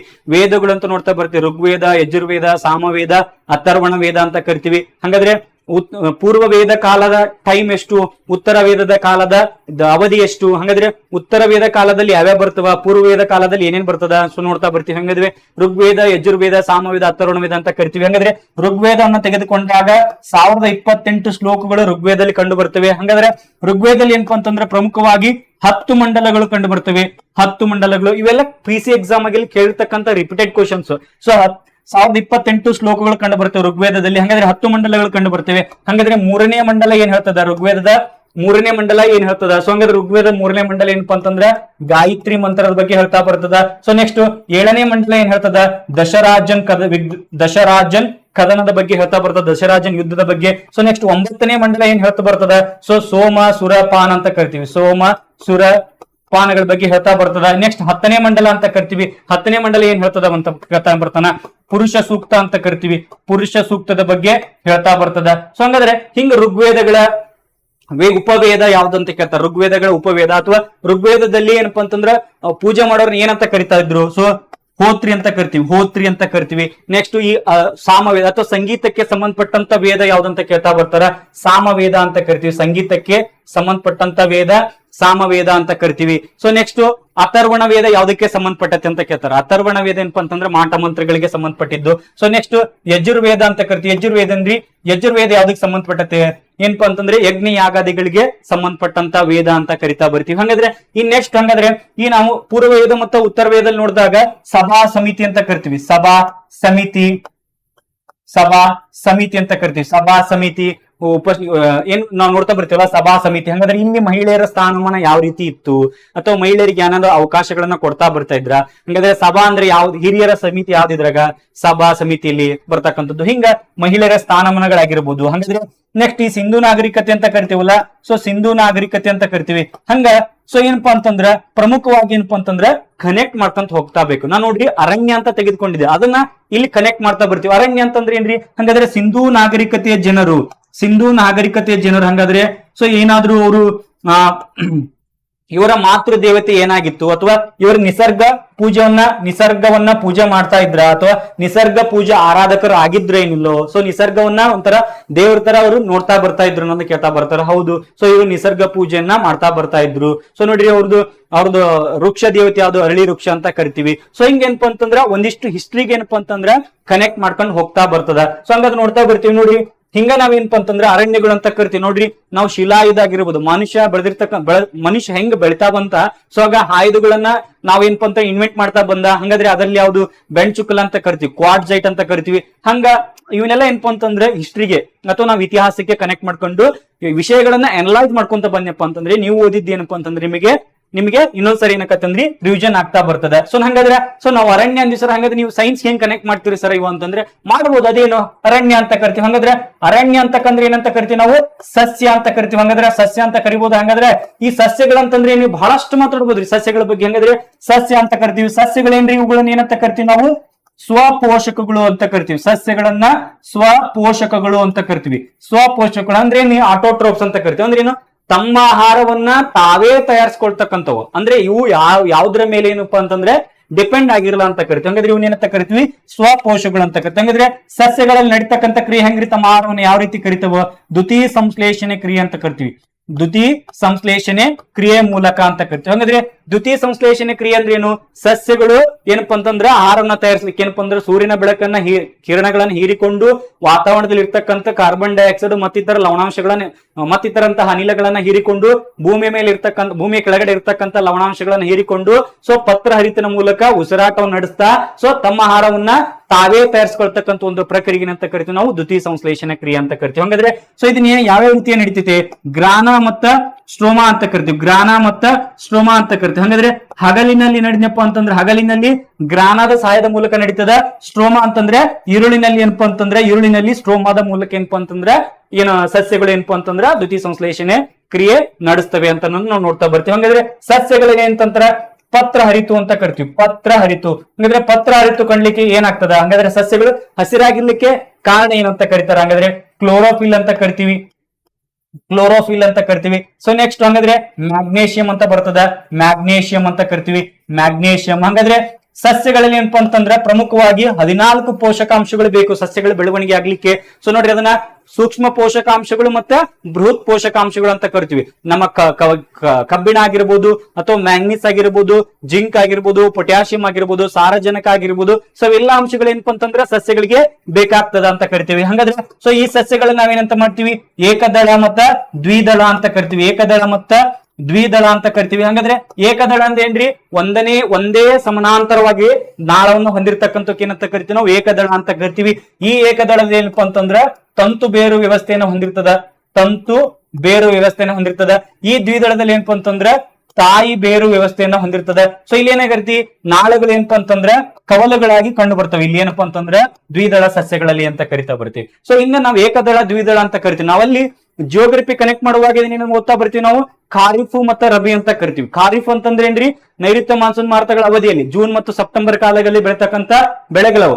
ರವಿ ಅಂತಂದ್ರೆ ಅಕ್ಟೋಬರ್ ನವೆಂಬರ್ ಅಂತ ಕರಿತೀವಲ್ಲ. ನಾವು ಏನಪ್ಪಾ ಅಂತಂದ್ರೆ ಈಶಾನ್ಯ ಮಾನ್ಸೂನ್ ಮಾರುತಗಳ ಕಾಲದಲ್ಲಿ ಬೆಳೀತಕ್ಕಂತ ಬೆಳೆಗಳು. ಸೊ ಹಿಂಗಾರು ಮುಂಗಾರು ಅಂತ ಕರಿತೀವಲ್ಲ ಆ ರೀತಿಯಾಗಿ. ಸೊ ನೋಡ್ರಿ ಏಕದಳ ಮತ್ತೆ ದ್ವಿದಳ ಅಂತ ಕರಿತಾ ಬರ್ತೀವಿ. ಹಾಗಾದ್ರೆ ಈ ಸಸ್ಯಗಳಿಗೆ ಏನಪ್ಪಾ ಅಂತಂದ್ರೆ ಈ ಒಂದಿಷ್ಟು ಗೊತ್ತಿರ್ಬೇಕ್ರಿ. ಕ್ಲೋರೋಪ್ಲಾಸ್ಟ್ ಆಗಿರ್ಬೋದು, ನೆಕ್ಸ್ಟ್ ಕ್ರೋಮೋಪಾಸ್ಟ್ ಅಂತ ಕರಿತೀವಿ. ಕ್ರೋಮೋಪ್ಲಾಸ್ಟ್ ಅಂತ ಕರಿತೀವಿ. ಕ್ಲೋರೋಪ್ಲಾಸ್ಟ್ ಮತ್ತೆ ಕ್ರೋಮೋಪಾಸ್ಟ್. ನೆಕ್ಸ್ಟ್ ಲ್ಯೂಕೋಪ್ಲಾಸ್ಟ್ ಅಂತ ಕರಿತೀವಿ. ಲ್ಯೂಕೋಪ್ಲಾಸ್ಟ್. ಹಾಗಾದ್ರೆ ಕ್ಲೋರೋಪ್ಲಾಸ್ಟ್ ಏನಪ್ಪಾ ಅಂತಂದ್ರೆ ಸಸ್ಯಗಳ ಎಲೆಗಳಲ್ಲಿ ಕಂಡು ಬರ್ತದ. ಕ್ರೋಮೋಪಾಸ್ಟ್ ಅಂದ್ರೆ ಸಸ್ಯಗಳು ಬಣ್ಣಗಳನ್ನು ಕೊಡ್ಲಿಕ್ಕೆ ಏನಪ್ಪಾ ಅಂತಂದ್ರೆ ಸಹಾಯಕವಾಗ್ತದ. ಲ್ಯೂಕೋಪಾಸ್ಟ್ ಅಂತಂದ್ರೆ ಇದು ಬೇರುಗಳಲ್ಲಿ ಕಂಡು ಬರ್ತದ. ಹಿಂಗ ನಾವೇನಪ್ಪ ಅಂತಂದ್ರೆ ಕನೆಕ್ಟ್ ಮಾಡ್ಕೊಂಡು ಹೋಗ್ತಾ ಬೇಕಾಗ್ತದ. ಸೊ ಹಂಗಾದ್ರೆ ಈ ಸಸ್ಯಗಳಂತ ಕರಿತೀವಿ. ಹಂಗಾದ್ರೆ ಸಸ್ಯಗಳ ಜೀವಕೋಶ ಅಂತ ಕರಿತೀವಲ್ಲ, ಜೀವಕೋಶ ಅಂತ ಕರಿತೀವಿ. ಜೀವಕೋಶವನ್ನ ಕಂಡಿಡಿದವರು ಯಾರು? ಹಂಗಾದ್ರೆ ರಾಬರ್ಟ್ ಹುಕ್ ಅಂತ ಕರಿತೀವಿ. ರಾಬರ್ಟ್ ಹುಕ್ ಏನಪ್ಪಾ ಅಂತಂದ್ರೆ ಜೀವಕೋಶವನ್ನ ಕಂಡಿಡಿದ್ರು. ಹಾಗಾದ್ರೆ ಜೀವಕೋಶ ಅಂತ ತೆಗೆದುಕೊಂಡಾಗ ನೋಡಿ, ನಾವು ಜೀವಕೋಶ ಅಂತ ತೆಗೆದುಕೊಂಡಾಗ ಸೊ ಇದನ್ನೇನಂತ ಕರಿತೀವಿ? ಹೊರಗಡೆ ಇದ್ದಿದ್ದನ್ನ ಜೀವಕೋಶ ಪೊರೆ ಅಂತ ಕರಿತೀವಿ. ಇಲ್ಲಿ ಒಳಗಡೆ ಕಂಡು ಬರ್ತಕ್ಕಂಥ ದ್ರವರೂಪದನ್ನ ನಾವು ಕೋಶ ದ್ರವ್ಯ ಅಂತ ಕರಿತೀವಿ. ನಡುವಿರುದ್ದನ್ನ ಏನಂತ ಕರಿತೀವಿ ನಾವು? ನ್ಯೂಕ್ಲಿಯಸ್ ಅಥವಾ ಕೋಶ ಕೇಂದ್ರ ಅಂತ ಕರಿತೀವಿ. ಹಾಗಾದ್ರೆ ಈ ಕೋಶ ಕೇಂದ್ರದಲ್ಲಿ ಏನಪ್ಪಾ ಅಂತಂದ್ರೆ ವರ್ಣಜಾಲಗಳು ಕಂಡು ಬರ್ತವೆ. ಸೊ ಅದನ್ನ ಜೀನ್ಸ್ ಅಂತ ಕರಿತೀವಿ. ಹಾಗಾದ್ರೆ ಇಲ್ಲಿ ರಸದಾನಿಗಳು ಅಂತ ಕರಿತೀವಿ. ಹಾಗಾದ್ರೆ ರಸದಾನಿಗಳು ಸಸ್ಯಗಳಲ್ಲಿ ದೊಡ್ಡದು ಕಂಡು ಬರ್ತದೆ, ಪ್ರಾಣಿ ಜೀವಕೋಶದಲ್ಲಿ ಜಾಸ್ತಿ ಕಂಡು ಬರ್ತದೆ, ದೊಡ್ಡದಾಗಿರ್ತದೆ ಅಂತ ಕೇಳ್ತಾರೆ. ರಸಾಯನಿಗಳು ಏನಪ್ಪಾ ಅಂತಂದ್ರೆ ಸಸ್ಯ ಜೀವಕೋಶದಲ್ಲಿ ಅತಿ ದೊಡ್ಡದಾಗಿ ಕಂಡು ಬರ್ತದ. ನೆಕ್ಸ್ಟ್ ಹಾಗಾದ್ರೆ ಕೇಳ್ತಾ ಬರ್ತಾರೆ. ಹಾಗಾದ್ರೆ ಪತ್ರ ಹರಿತು ಅಂತ ಕರಿತೀವಿ. ಅಥವಾ ಪ್ಲಾಸ್ಟಿಡ್ಗಳು ಅಂತ ಕರಿತೀವಿ. ಹಾಗಾದ್ರೆ ಪ್ಲಾಸ್ಟಿಡ್ಗಳು ಸಸ್ಯದಲ್ಲಿ ಕಂಡು ಬರ್ತವೆ. ಹಾಗಾದ್ರೆ ಪ್ರಾಣಿಗಳಲ್ಲಿ ಕಂಡು ಬರ್ತವೆ ಪ್ಲಾಸ್ಟಿಡ್ಗಳು. ಸೊ ಕೇಳ್ತಾ ಬರ್ತಾರೆ. ಹಾಗಾದ್ರೆ ಸಸ್ಯಗಳಲ್ಲಿ ಪ್ಲಾಸ್ಟಿಡ್ಗಳು ಕಂಡು ಬರ್ತವೆ, ಕ್ಲೋರೋಪ್ಲಾಸ್ಟ್ ಅಂತ ಕರಿತೀವಿ. ಹಂಗ ನಾವು ಪ್ರಾಣಿ ಜೀವಕೋಶದಲ್ಲಿ ನೋಡಿದಾಗ ನೋಡ್ರಿ ಜೀವಕೋಶ, ಕೋಶ ಪೊರೆ, ಕೋಶ ದ್ರವ್ಯ, ನ್ಯೂಕ್ಲಿಯಸ್ ಅಂತ ಕರಿತೀವಿ. ಈ ನ್ಯೂಕ್ಲಿಯಸ್ ನ ಒಳಭಾಗವನ್ನು ಏನಂತ ಕರಿತೀವಿ ನಾವು? ನ್ಯೂಕ್ಲಿಯೋಲಸ್ ಅಂತ ಕರಿತೀವಿ. ನೆಕ್ಸ್ಟ್ ವೆರಿ ಇಂಪಾರ್ಟೆಂಟ್, ನ್ಯೂಕ್ಲಿಯೋಲಸ್ ಅಂತ ಕರಿತೀವಿ. ಹಾಗಾದ್ರೆ ಸೊ ವೆರಿ ಇಂಪಾರ್ಟೆಂಟ್. ಈ ನ್ಯೂಕ್ಲಿಯೋಲಸ್ ಅನ್ನ ಕಂಡಿಡಿದವ್ರು ಯಾರು ಅಂತ ಕೇಳಿದ ಸರ್ ಎಕ್ಸಾಮ್ ಅಲ್ಲಿ? ಪಾಂಟಾನ್ ಅಂತ ಕರಿತೀವಿ. ಪಾಂಟಾನ್ ಒಬ್ಬ ವಿಜ್ಞಾನಿ ಏನಪ್ಪಾ ಅಂತಂದ್ರೆ ನ್ಯೂಕ್ಲಿಯೋಲಸ್ ಅನ್ನ ಕಂಡಿಡಿದಿದ್ದ. ಸೊ ಹಂಗಾದ್ರೆ ಇದರೊಳಗಡೆ ಕಣದಂಗಳು ಅಂತ ಕರಿತೀವಿ, ಆರ್ಗನಲ್ಸ್ ಅಂತ ಕರಿತೀವಿ, ಕಣದಂಗಗಳು ಅಂತ ಕರಿತೀವಿ. ಸೊ ಹಂಗಾದ್ರೆ ಕಣದಂಗಗಳು ಅಂದ್ರೆ ಏನು? ಯಾವ್ಯಾವು? ಮೈಟೋಕಾಂಡ್ರಿಯಾ ಆಗಿರ್ಬೋದು, ರೈಬೋಸೋಮ್ ಆಗಿರ್ಬೋದು, ಗಾಲ್ಗಿ ಸಂಕೀರ್ಣ ಆಗಿರ್ಬೋದು, ಎಂಡೋಪ್ಲಾಸ್ಮಿಕ್ ರೆಟಿಕ್ಯುಲಮ್ ಆಗಿರ್ಬೋದು, ಆಮೇಲೆ ಆತ್ಮಹತ್ಯಾ ಸಂಚಿಗಳು ಅಂತ ಕರಿತೀವಿ ನಾವು, ಲೈಸೋಸೋಮ್ ಆಗಿರ್ಬೋದು. ಸೊ ಇವೆಲ್ಲ ಏನಪ್ಪಾ ಅಂತಂದ್ರೆ ಕಣದಂಗುಗಳು ಅಂತ ಕರಿತೀವಿ. ಹಂಗಾದ್ರೆ ಜೀವಕೋಶದ ಶಕ್ತಿ ಉತ್ಪಾದನಾ ಕೇಂದ್ರ ಅಂತ ಯಾವ್ದನ್ನ ಕರಿತೀವಿ ನಾವು? ಶಕ್ತಿ ಉತ್ಪಾದನಾ ಕೇಂದ್ರ ಅಂತ ಕರಿತೀವಿ. ಜೀವಕೋಶದ ಶಕ್ತಿ ಉತ್ಪಾದನಾ ಕೇಂದ್ರ ಯಾವ್ದ್ರಿ? ಮೈಟೋಕಾಂಡ್ರಿಯಾ ಅಂತ ಕರಿತೀವಿ. ಹಾಗಾದ್ರೆ ಇದೇನು? ನಾವು ತಿಂತಕ್ಕಂತ ಆಹಾರ ಏನಪ್ಪಾ ಅಂತಂದ್ರೆ ದಹನ ಹೊಂದಿ ಎಟಿಪಿ ಮೂಲಕ ಅಂದ್ರೆ ಅಡಿನೋಸಿನ್ ಟ್ರೈಫಾಸ್ಫೇಟ್ ನ ರೂಪದಲ್ಲಿ ಏನಪ್ಪಾ ಅಂತಂದ್ರೆ ಶಕ್ತಿ ಸಂಗ್ರಹವಾಗಿರ್ತದ. ಸೊ ಹಂಗ ಶಕ್ತಿ ಉತ್ಪಾದನಾ ಕೇಂದ್ರ ಏನಪ್ಪಾ ಅಂತಂದ್ರೆ ಮೈಟೋಕಾಂಡ್ರಿಯಾ ಅಂತ ಕರಿತೀವಿ. ಇನ್ನ ಪ್ರೋಟೀನ್ ನ ಕಾರ್ಖಾನೆ ಅಂತ ಕರಿತೀವಿ. ಹಾಗಾದ್ರೆ ಪ್ರೋಟೀನ್ ನ ಕಾರ್ಖಾನೆ ಯಾವ್ದ್ರಿ? ರೈಬೋಸೋಮ್ ಅಂತ ಕರಿತೀವಿ. ಪ್ರೋಟೀನ್ ನ ಕಾರ್ಖಾನೆ ರೈಬೋಸೋಮ್ ಅಂತ ಕರಿತೀವಿ. ನೆಕ್ಸ್ಟ್ ಆತ್ಮಹತ್ಯಾ ಸಂಚಿಗಳು ಅಂತ ಕರಿತೀವಿ. ಲೈಸೋಸೋಮ್ ಆಗಿರ್ಬೋದು, ಲೈಸೋಸೋಮ್. ನೆಕ್ಸ್ಟ್ ಸಾರಿಗೆ ಸಂಪರ್ಕ ಎಂಡೋಪ್ಲಾಸ್ಮಿಕ್ ರೆಟಿಕ್ಯುಲಮ್, ಗಾಲ್ಗಿ ಸಂಕೀರ್ಣ ಅಂತ ಕರಿತೀವಿ. ನೆಕ್ಸ್ಟ್ ಎಂಡೋಪ್ಲಾಸ್ಮಿಕ್ ರೆಟಿಕ್ಯುಲಮ್ ಅಂತ ಬರ್ತದ. ಸೊ ಹಿಂಗ ಏನಪ್ಪಾ ಅಂತಂದ್ರೆ ಒಂದಿಷ್ಟು ಕಣದಂಗಗಳು ಕಂಡು ಬರ್ತವೆ. ಸೊ ನೋಡ್ರಿ ಈ ರೀತಿಯಾಗಿ ಕನೆಕ್ಟ್ ಮಾಡ್ತಾ ಬರ್ಬೇಕು. ಸೊ ನೋಡ್ರಿ ಎಲ್ಲೂ ನಾವು ನಾವು ಅದನ್ನೇ ಓದ್ಬೇಕು, ನಾವು ಹಂಗ ಇದು ಮಾಡ್ಬೇಕು ಅನ್ನೋದು ಯಾವ್ದು ಇಲ್ಲಿ ಏನಪ್ಪಾ ಅಂತಂದ್ರೆ ಅವ್ರವರಿಗೆ ನಾವ್ ಯಾರನ್ನು ಕೇಳಿ ಮಾಡೋ ಅವಶ್ಯಕತೆ ಇಲ್ಲ. ಸೊ ನಾವ್ ಹೆಂಗ್ ಓದಿವಿ ನಮ್ಮನ್ನ ನಾವು ಓದಿದ್ದನ್ನ ನಾವು ನಮ್ ಜೊತೆಗೆ ಏನಪ್ಪಾ ಅಂತಂದ್ರೆ ರಿಪಿಟೇಷನ್ ಮಾಡ್ಬೇಕು. ಫಾರ್ ಎಕ್ಸಾಂಪಲ್ ಒಂದ್ ಎಕ್ಸಾಂಪಲ್ ಕೊಡ್ತೀನಿ ನೋಡ್ರಿ. ಸೊ ನೀವೇನಪ್ಪ ಅಂತಂದ್ರೆ ಎಲ್ಲಾ ಹುಡುಗರು ಇವಾಗಲ್ರಿ ಬ್ಯಾಚುಲರ್ಸ್ ಓದ್ತಾ ಇರೋರು. ಸೊ ನೀವೇನ್ ಮಾಡ್ತೀರಿ? ರೂಮ್ ಅಲ್ಲಿ ಅಡಿಗೆ ಮಾಡುವಾಗ ಏನಪ್ಪಾ ಅಂತಂದ್ರೆ ಈರುಳ್ಳಿ ತಗೋತೀರಾ, ಈರುಳ್ಳಿ ಕಟ್ ಮಾಡ್ತೀರಾ. ಹಂಗಾದ್ರೆ ಈರುಳ್ಳಿ ಕಟ್ ಮಾಡುವಾಗ ಏನಕತ್ರಿ? ಕಣ್ಣೀರ್ ಬರ್ತಾವ, ಕಣ್ಣಲ್ಲಿ ಏನಪ್ಪಾ ಅಂತಂದ್ರೆ ನೀರ್ ಬರ್ತಾವ. ಹಂಗಾದ್ರೆ ಕಣ್ಣಿಲ್ಲಿ ಅಂತ ಕರಿತೀವಿ. ಹಂಗಾದ್ರೆ ಕಣ್ಣಲ್ಲಿ ನೀರ್ ಬರ್ಲಿಕ್ಕೆ ಏನಂತ ಕರಿತೀವಿ ನಾವು? ಅಶ್ರು ಗ್ರಂಥಿಗಳು ಅಂತ ಕರಿತೀವಿ. ಅಶ್ರು ಗ್ರಂಥಿಗಳು ಕರಿಲಿಕ್ಕೆ. ಹಂಗಾದ್ರೆ ನಾವೇನಪ್ಪ ಅಂತಂದ್ರೆ ರಿಪಿಟೇಷನ್ ಮಾಡ್ಕೋಬೇಕು. ಸೊ ಅಶ್ರು ಗ್ರಂಥಿಗಳು ಅಂತ ಕರಿತೀವಿ. ಹಂಗಾದ್ರೆ ಗ್ರಂಥಿಗಳು ಅಂತ ಕರಿತೀವಿ, ಗ್ಲ್ಯಾಂಡ್ಸ್ ಅಂತ ಕರಿತೀವಿ. ಹಂಗಾದ್ರೆ ಗ್ರಂಥಿಗಳಲ್ಲಿ ಎರಡು ವಿಧ. ಒಂದೇದ್ ಯಾವ್ದು? ನಾಳ ಗ್ರಂಥಿ. ಇನ್ನೊಂದ್ ಯಾವ್ದ್ರಿ? ನಿರ್ನಾಳ ಗ್ರಂಥಿ ಅಂತ ಕರಿತೇವೆ. ಇನ್ನೊಂದ್ ಬರ್ತದ ಮಿಶ್ರ ಗ್ರಂಥಿ ಅಂತ ಕರಿತೀವಿ. ಹಾಗಾದ್ರೆ ಸೊ ನೋಡ್ರಿ ಈ ರೀತಿಯಾಗಿ ನಾವು ನಾವೇ ವಿಷಯವನ್ನ ರಿಪಿಟೇಷನ್ ಮಾಡ್ಬೇಕು, ಅನಲೈಸ್ ಮಾಡ್ಬೇಕು. ಹಾಗಾದ್ರೆ ಈರುಳ್ಳಿ ಕಟ್ ಮಾಡಿದಾಗ ಕಣ್ಣೀರ್ ಬರ್ತದ. ಹಂಗಾದ್ರೆ ಅಶ್ರು ಗ್ರಂಥಿಗಳು, ಕಣ್ಣಲ್ಲಿ ಇರ್ತಕ್ಕಂತ ಅಶ್ರು ಗ್ರಂಥಿಗಳು. ಹಾಗಾದ್ರೆ ಕಣ್ಣಿನಲ್ಲಿ ಏನ್ ಕಂಡು ಬರ್ತದ? ಕಂಜಕ್ಟಿವಾ ಪೊರೆ ಕಂಡು ಬರ್ತದ. ಪೊರೆ ಕಂಡು ಬರ್ತದ, ಕಂಜಕ್ಟಿವಾ ಪೊರೆ ಕಂಡು ಬರ್ತದ. ಹಂಗಾದ್ರೆ ಸೊ ಯಾಕಪ್ಪ ಅಂತಂದ್ರೆ ಕಣ್ಣಿನಲ್ಲಿ ಮತ್ತೆ ಒಂದಿಷ್ಟು ವಿಧಗಳು ಬರ್ತವೆ. ಹಂಗಾದ್ರೆ ಕಣ್ಣನ್ನ ದಾನ ಮಾಡ್ಲಿಕ್ಕೆ ನಾವು ಯಾವ ಭಾಗವನ್ನು ಯೂಸ್ ಮಾಡ್ತೀವಿ? ಕಾರ್ನಿಯ ಭಾಗವನ್ನ ತೆಗಿತೀವಿ. ಹಂಗಾದ್ರೆ ಕಣ್ಣನ್ನ ದಾನ ಮಾಡ್ಲಿಕ್ಕೆ ಏನಪ್ಪ ಅಂತಂದ್ರೆ ದೃಷ್ಟಿ ಕೊಡ್ಲಿಕ್ಕೆ ಕಾರ್ನಿಯ ಭಾಗವನ್ನ ತೆಗಿತಾ ಬರ್ತಾರ. ಹಂಗಾದ್ರೆ ಕಣ್ಣಿನ ಬೆಳಕು, ನಾವು ಕಣ್ಣು ಏನಪ್ಪಾ ಅಂತಂದ್ರ ಬೆಳಕು ಕಣ್ಣಿನ ಯಾವ ಭಾಗದ ಮೂಲಕ ಪ್ರವೇಶ ಮಾಡ್ತದ ಅಂತ ಕೇಳ್ತಾರ? ಪ್ಯೂಪಿಲ್ ಅಂತ ಕರಿತೀವಿ. ಆಮೇಲೆ ಪ್ಯೂಪಿಲ್ ಏನಪ್ಪಾ ಅಂತಂದ್ರ ಹಿಗ್ಗುವುದು ಮತ್ತ ಕುಗ್ಗುವುದು ಮಾಡ್ತದ, ಬೆಳಕಿನ ನಿಯಂತ್ರಣವನ್ನು ಕೂಡ ಮಾಡ್ತದ, ಪ್ಯೂಪಿಲ್ ಅಂತ ಕರಿತೀವಿ. ಕಣ್ಣಿಗೆ ಬಣ್ಣವನ್ನು ಕೊಡ್ತಕ್ಕಂಥದ್ದು ಯಾವುದು? ಐರಿಶ್ ಅಂತ ಕರಿತೀವಿ, ಐರಿಶ್ ಅಂತ ಕರಿತೀವಿ. ಹಿಂಗ ನೋಡ್ರಿ, ಕಣ್ಣು ಅಂತ ತೆಗೆದುಕೊಂಡಾಗ ಇವೆಲ್ಲ ರಿಪಿಟೇಷನ್ ಆಗ್ತವೆ. ಇನ್ ನೆಕ್ಸ್ಟ್ ಹಂಗಾದ್ರೆ ಈ ಕಣ್ಣಿನಲ್ಲಿ ಒಂದು ಏನಪ್ಪಾ ಅಂತ ದೃಷ್ಟಿ ದೋಷಗಳು ಕಂಡು ಬರ್ತವೆ. ಹಂಗಾದ್ರೆ ಸಮೀಪ ದೃಷ್ಟಿ ದೋಷ ಅಂತ ಕರಿತೀವಿ, ಸಮೀಪ ದೃಷ್ಟಿ ದೋಷ. ಹಂಗಾದ್ರೆ ದೂರ ದೃಷ್ಟಿ ದೋಷ ಅಂತ ಕರಿತೀವಿ. ಹಂಗಾದ್ರೆ ಸಮೀಪ ದೃಷ್ಟಿ ದೋಷ ಅಂದ್ರೆ ಏನು ಅಂತಂದ್ರೆ ದೂರ ಆಗಿರ್ತಕ್ಕಂಥ ವಸ್ತುಗಳು ಕಾಣಂಗಿಲ್ಲ, ಸೊ ಅದಕ್ಕ ಸಮೀಪ ದೃಷ್ಟಿ ದೋಷ ಅಂತ ಕರಿತೀವಿ. ಹಂಗಾದ್ರೆ ಸಮೀಪ ದೃಷ್ಟಿಯನ್ನು ಮಾಡ್ಲಿಕ್ಕೆ, ವಾಸಿ ಮಾಡ್ಲಿಕ್ಕೆ ಅಥವಾ ಸಮೀಪ ದೃಷ್ಟವನ್ನ ಹೋಗ್ಲಿ ಮಾಡ್ಲಿಕ್ಕೆ ಯಾವ ಲೆನ್ಸ್ ಅನ್ನು ಯೂಸ್ ಮಾಡ್ತೀವಿ ಅಂತ ಕೇಳ್ತಾರ? ಪೀನ ಮಸೂರ ಅಂತ ಕರಿತೀವಿ, ಪೀನ ಮಸೂರ ಅಥವಾ ಕಾನ್ವೆಕ್ಸ್ ಲೆನ್ಸ್ ಅಂತ ಕರಿತೀವಿ. ದೂರದೃಷ್ಟಿ ದೋಷ ಅಂತಂದ್ರೇನು? ದೂರದೃಷ್ಟಿ ಅಂದ್ರೆ ಸಮೀಪ ಇರತಕ್ಕಂಥ ವಸ್ತುಗಳು ನಮಗೆ ಕಣ್ಣಿಗೆ ಸ್ಪಷ್ಟವಾಗಿ ಕಾಣುವುದಿಲ್ಲ, ಅದನ್ನ ಏನಂತ ಕರಿತೀವಿ ನಾವು? ದೂರದರ್ಪ ಅಂದ್ರೆ ಕಾನ್ಕೇವ್ ಲೆನ್ಸ್ ಅಂತ ಕರಿತೀವಿ. ಕಾನ್ಕೇವ್ ಲೆನ್ಸ್ ಅಂದ್ರೆ ನಿಮ್ನ ದರ್ಪಣ ಅಥವಾ ನಿಮ್ನ ಮಸೂರವನ್ನ ಏನಪ್ಪಾ ಅಂತಂದ್ರೆ ಬಳಸ್ತೀವಿ. ಹಿಂಗ ವೆರಿ ವೆರಿ ಇಂಪಾರ್ಟೆಂಟ್. ಅಥವಾ ವಾಹನದ ಹಿಂಭಾಗ ಸವಾರಕರು ಅಂದ್ರೆ ನಾವು ಗಾಡಿಯನ್ನ ಚಲಾಯಿಸುವಾಗ ಹಿಂದೆ ಬರ್ತಕ್ಕಂಥ ವಾಹನಗಳನ್ನ ನಾವು ನೋಡ್ಬೇಕಪ್ಪ ಅಂದ್ರೆ ನಮ್ಮ ಮಿರಲ್ ನೋಡ್ತಾ ಬರ್ತೀವಿ. ಹಾಗಾದ್ರೆ ಅದನ್ನೇ ಯಾವ ದರ್ಪಣದಿಂದ ಅಥವಾ ಯಾವ ಮಿರರಿಂದ ಬಳಕೆ ಮಾಡಿರ್ತೀವಿ ಅಂತ ಕೇಳ್ತಾರ? ಪೀನ ಮಸೂರ ಅಂತ ಕರಿತೀವಿ. ಅಥವಾ ದಂತ ವೈದ್ಯರು, ನೀವು ಹಲ್ಲು ಏನಪ್ಪಾ ಅಂತಂದ್ರೆ ಏನಾದ್ರೂ ಕಾಯಿಲೆ ಬಂದಾಗ ಡಾಕ್ಟರ್ಗಳು ನೋಡ್ತಾ ಬರ್ತಾರ, ದಂತ ವೈದ್ಯರು ಯೂಸ್ ಮಾಡ್ತಕ್ಕಂಥ ಲೆನ್ಸ್ ಯಾವ್ದು ಅಂತ ಕೇಳ್ತಾರ? ನಿಮ್ನ ಮಸೂರ ಅಂತ ಕರಿತೀವಿ. ಅಥವಾ ಇವೆಲ್ಲ ಎಕ್ಸಾಮ್ ಅಲ್ಲಿ ಕೇಳಿರ್ತಕ್ಕಂಥ ಕ್ವಶನ್ಸ್ ಗಳು. ಸೊ ನೋಡ್ರಿ, ಆಮೇಲೆ ಈ ಗುಳ್ಳೆ ಆಗಿರ್ತದ ನೋಡ್ರಿ, ಏನೋ ನಾವೇನು ಗುಳ್ಳೆ ಅಂತ ಕರಿತೇವೆ, ನೀರ್ಗುಳ್ಳೆ, ಆ ನೀರ್ಗುಳ್ಳೆಯಲ್ಲಿ ಕಂಡು ಬರ್ತಕ್ಕಂಥ ಮಸೂರ ಯಾವ್ದಂತ ಕೇಳಿದಾನೆ ಎಕ್ಸಾಮ್ ಅಲ್ಲಿ. ಸೊ ನಿಮ್ನ ಮಸೂರ ಅಂತ ಕರಿತೀವಿ, ನಿಮ್ನ ಮಸೂರ ಅಂತ ಕರಿತೀವಿ. ನೋಡ್ರಿ, ನಾನ್ ಬರೀ ಕಣ್ಣಿಂದು ಈರುಳ್ಳಿದ ಉದಾಹರಣೆ ಕೊಟ್ಟೆ, ಸೊ ಅದಕ್ಕೆ ಇಷ್ಟೆಲ್ಲ ರಿಪಿಟೇಷನ್ ಆಯ್ತು. ಸೊ ಹಂಗಾದ್ರೆ ಯಾಕೆ ಬರ್ತದ ಹಂಗಾದ್ರೆ ಈರುಳ್ಳಿಯಲ್ಲಿ ಏನ್ ಯಾವ ಆಮ್ಲ ಐತಿ ಅಂತ ಕೇಳ್ತಾರ? ಗಂಧಕ ಐತಿ, ಸಲ್ಫರ್ ಐತಿ ಹಂಗಂತ ಕರಿತೀವಿ. ಹಂಗಾದ್ರೆ ಆಮ್ಲ ಅಂದ್ರೇನು? Very very important. ಹಂಗೆ ನಾವು ರಿಪಿಟೇಷನ್ ಮಾಡ್ಕೊಂತ ಹೋಗ್ಬೇಕ್ರಿ. ನಾವ್ ಹೆಂಗ್ ರಿಪಿಟೇಷನ್ ಮಾಡ್ಕೊತ ಹೋಗ್ತಿವಿ ಹಂಗ ಸಬ್ಜೆಕ್ಟ್ ಗಳು ನಮಗೆ ಬಹಳ ಗ್ರಿಪ್ ಸಿಗ್ತಾವ. ಅಂದ್ರೆ ಆಮ್ಲ ಅಂದ್ರೆ ಏನ್ರಿ? ಹಂಗಂದ್ರ ಇವು ಆಮ್ಲಗಳು ಏನಪ್ಪಾ ಅಂತಂದ್ರ ಹುಳಿ ರುಚಿಯನ್ನ ಹೊಂದಿವೆ, ಲೆಸ್ ದೆನ್ 7 pH ವ್ಯಾಲ್ಯೂವನ್ನ ಹೊಂದಿವೆ, ಲೆಸ್ ದೆನ್ 7 pH ವ್ಯಾಲ್ಯೂವನ್ನ ಹೊಂದಿವೆ. ಹುಳಿ ಯಾವಾಗ್ಲೂ ಏನಪ್ಪಾ ಅಂತಂದ್ರ ಆಮ್ಲಗಳು ಹುಳಿ ರುಚಿಯನ್ನ ಹೊಂದಿವೆ. ಹಾಗಾದ್ರೆ ಇವೇನ್ ಮಾಡ್ತಾವ್ರಿ? ಲಿಟ್ಮಸ್ ಕಾಗದವನ್ನ ನೀಲಿಯಿಂದ ಕೆಂಪು ಬಣ್ಣಕ್ಕೆ ತಿರುಗಿಸುತ್ತವೆ, ನೀಲಿಯಿಂದ ಕೆಂಪು ಬಣ್ಣಕ್ಕೆ ತಿರುಗಿಸುತ್ತವೆ. ಹಂಗಾದ್ರೆ ಇವ ಪ್ರತ್ಯಾಮ್ಲ ಏನ್ ಮಾಡ್ತದ? ಪ್ರತ್ಯಾಮ್ಲ ಅಂತ ಕರಿತೀವಿ, ಪ್ರತ್ಯಾಮ್ಲ ಅಂತ ಕರಿತೀವಿ. ಹಂಗಾದ್ರೆ ಪ್ರತ್ಯಾಮ್ಲ ಏನ್ ಮಾಡ್ತದ? ಇವೇನಪ್ಪ ಅಂತಂದ್ರೆ ಗ್ರೇಟರ್ ದೆನ್ 7 pH ವ್ಯಾಲ್ಯೂವನ್ನ ಹೊಂದಿವೆ. ಇವು ಏನಪ್ಪಾ ಅಂತಂದ್ರೆ ಸಾಮಾನ್ಯವಾಗಿ ಕಹಿ ರುಚಿಯನ್ನ ಒಳಗೊಂಡಿವೆ. ಆಮೇಲೆ ಇವೇನ್ ಮಾಡ್ತಾವ್ರಿ? ಕೈ ರುಚಿಯನ್ನ ಒಳಗೊಂಡಿರ್ತವೆ. ಹಂಗಾದ್ರೆ ಸೊ ನೋಡ್ರಿ, ಗ್ರೇಟರ್ ದೆನ್ 7 pH ವ್ಯಾಲ್ಯೂವನ್ನ ಒಳಗೊಂಡಿರ್ತವೆ ಅಂತ ನೋಡ್ತಾ ಬರ್ತೀವಿ. ಹಂಗಾದ್ರೆ ಒಂದು ಏನಪ್ಪಾ ಅಂತಂದ್ರೆ ಬಣ್ಣವನ್ನು ಯಾವ ರೀತಿ ಬಣ್ಣನ ತಿರುಗಿಸ್ತವೆ ಅದನ್ನು ಕೂಡ ನೋಡ್ತಾ ಬರ್ತೀವಿ. ಹಾಗಾದ್ರೆ ಲಿಟ್ಮಸ್ ಕಾಗದವನ್ನ ಕೆಂಪು ಬಣ್ಣದಿಂದ ನೀಲಿ ಬಣ್ಣಕ್ಕೆ ತಿರುಗಿಸ್ತವೆ, ಬದಲಾಯಿಸ್ತವೆ ಅಂತ ಕರಿತೀವಿ. ಹಾಗಾದ್ರೆ ಪ್ರತ್ಯಾಮ್ಲಗಳಲ್ಲಿ ಒಂದಿಷ್ಟು ಬಹಳ ಇಂಪಾರ್ಟೆಂಟ್ ರೀ. ಸೋಡಿಯಂ ಹೈಡ್ರಾಕ್ಸೈಡ್ ಅಂತ ಕರಿತೀವಿ, ಸೋಡಿಯಂ ಹೈಡ್ರಾಕ್ಸೈಡ್ ಅಂತ ಕರಿತೀವಿ, ಸೋಡಿಯಂ ಹೈಡ್ರಾಕ್ಸೈಡ್ ಅಂತ ಕರಿತೀವಿ, sodium hydroxide. Next potassium hydroxide ಅಂತ ಕರಿತೀವಿ, ಪೊಟ್ಯಾಷಿಯಂ ಹೈಡ್ರಾಕ್ಸೈಡ್ ಅಂತ ಕರಿತೀವಿ, ಪೊಟ್ಯಾಷಿಯಂ ಹೈಡ್ರಾಕ್ಸೈಡ್, ಪೊಟ್ಯಾಷಿಯಂ ಹೈಡ್ರಾಕ್ಸೈಡ್ ಅಂತ ಕರಿತೀವಿ. ಹಂಗಾದ್ರೆ ನೋಡ್ರಿ, ಎಲ್ಲಾ ಬ್ಯಾಚುಲರ್ಸ್ ನಾವೆಲ್ಲ ಈಗ ನೋಡ್ರಿ ಈರುಳ್ಳಿ ಕಟ್ ಮಾಡಕ್ ಬಂದ್ವಿ. ಇನ್ ನೆಕ್ಸ್ಟ್ ಹಂಗ ನೋಡ್ತೀವ್ರಿ, ನಾವು ಬಟ್ಟೆ ಹೋಗ್ತಿಲ್ರಿ. ಹಂಗಾದ್ರೆ ಬಟ್ಟೆ ಸೋಪ್ ಹೋಗಿತ್ವಲ್ಲ, ಆ ಬಟ್ಟೆ ಸೋಪಿನಲ್ಲಿ ಯಾವ ಅಂಶ ಕಂಡು ಬರ್ತದ? ಮೈ ಸೋಪ್ ನಲ್ಲಿ ಯಾವ ಅಂಶ ಕಂಡು ಬರ್ತದ ಅಂತ ಕೇಳ್ತಾ ಬರ್ತಾರ. ನೋಡಿ, ಬಟ್ಟೆ ಸೋಪಿನಲ್ಲಿ ಸೋಡಿಯಂ ಹೈಡ್ರಾಕ್ಸೈಡ್ ಕಂಟೆಂಟ್ ಇರ್ತದ, ಮೈ ಸೋಪಿನಲ್ಲಿ ಪೊಟ್ಯಾಷಿಯಂ ಹೈಡ್ರಾಕ್ಸೈಡ್ ಕಂಟೆಂಟ್ ಕಂಡು ಬರ್ತದ. ಸೊ ಇವೆಲ್ಲ ಬಹಳ ಇಂಪಾರ್ಟೆಂಟ್. ಅದನ್ನ ನೋಡ್ತೇವೆ ನಾವು, ಅದನ್ನ ಕನೆಕ್ಟ್ ಮಾಡ್ಕೋಬೇಕ್ರಿ. ಬಟ್ಟೆ ಹೋಗಿ ಇವಾಗ ಏನ್ ಮಾಡ್ತೀವ್ರಿ ನಾವು? ನೀರ್ ಅಂತ ಕರಿತೀವ. ಹಂಗಾದ್ರೆ ನೀರಿನಲ್ಲಿ ಏನಪ್ಪಾ ಅಂತಂದ್ರೆ ಬಹಳ ಇಂಪಾರ್ಟೆಂಟ್, ಒಂದು ಮೃದು ನೀರು, ಮೃದು ನೀರು ಒಂದು ಗಡಸು ನೀರು ಅಂತ ಕರಿತೀವಿ, ಮೃದು ನೀರು ಒಂದು ಗಡಸು ನೀರು ಅಂತ ಕರಿತೀವಿ. ಹಂಗಾದ್ರೆ ಈ ಗಡಸಿನಲ್ಲಿ ಮತ್ತೆ 2 ವಿಧ ಮಾಡ್ತೇವ್ರಿ. ಯಾವ್ಯಾವ್ರಿ? ಒಂದು ತಾತ್ಕಾಲಿಕ ಗಡಸುತನ, ತಾತ್ಕಾಲಿಕ ಗಡಸುತನ, ಇನ್ನೊಂದು ಶಾಶ್ವತ ಗಡಸುತನ, ಶಾಶ್ವತ ಗಡಸುತನ. ಹಂಗಾದ್ರೆ ಮೆದು ನೀರು ಅಂತ ನೋಡ್ಬಿಡೋಣ ಫಸ್ಟ್. ಹಂಗಾದ್ರೆ ಮೆದು ನೀರು ಅಂದ್ರೆ ಏನ್ರಿ? ನೀವು ಬಟ್ಟೆ ಒಗೆ ಮುಂದೆ ಚೆನ್ನಾಗಿ ನೊರೆ ಬಂತಪ್ಪ ಅಂತಂದ್ರೆ ಅದನ್ನ ನಾವೇನ್ಬೋದ್ರಿ? ಮೃದು ನೀರು ಅನ್ಬೋದು. ಅಂದ್ರೇನ್ರಿ? ಮೃದು ಅಂತಂದ್ರೆ ಅದು ನೊರೆಯನ್ನ ಉಂಟು ಮಾಡ್ತದ ಅಂತ ಕರಿತೀವಿ. ನೆಕ್ಸ್ಟ್ ಸೊ ಅದು ನೊರೆಯನ್ನ ಉಂಟು ಮಾಡಿಲ್ಲ ಏನಪ್ಪಾ ಅಂತಂದ್ರೆ ಅದನ್ನೇಂತ ಕರಿತೀವಿ ನಾವು?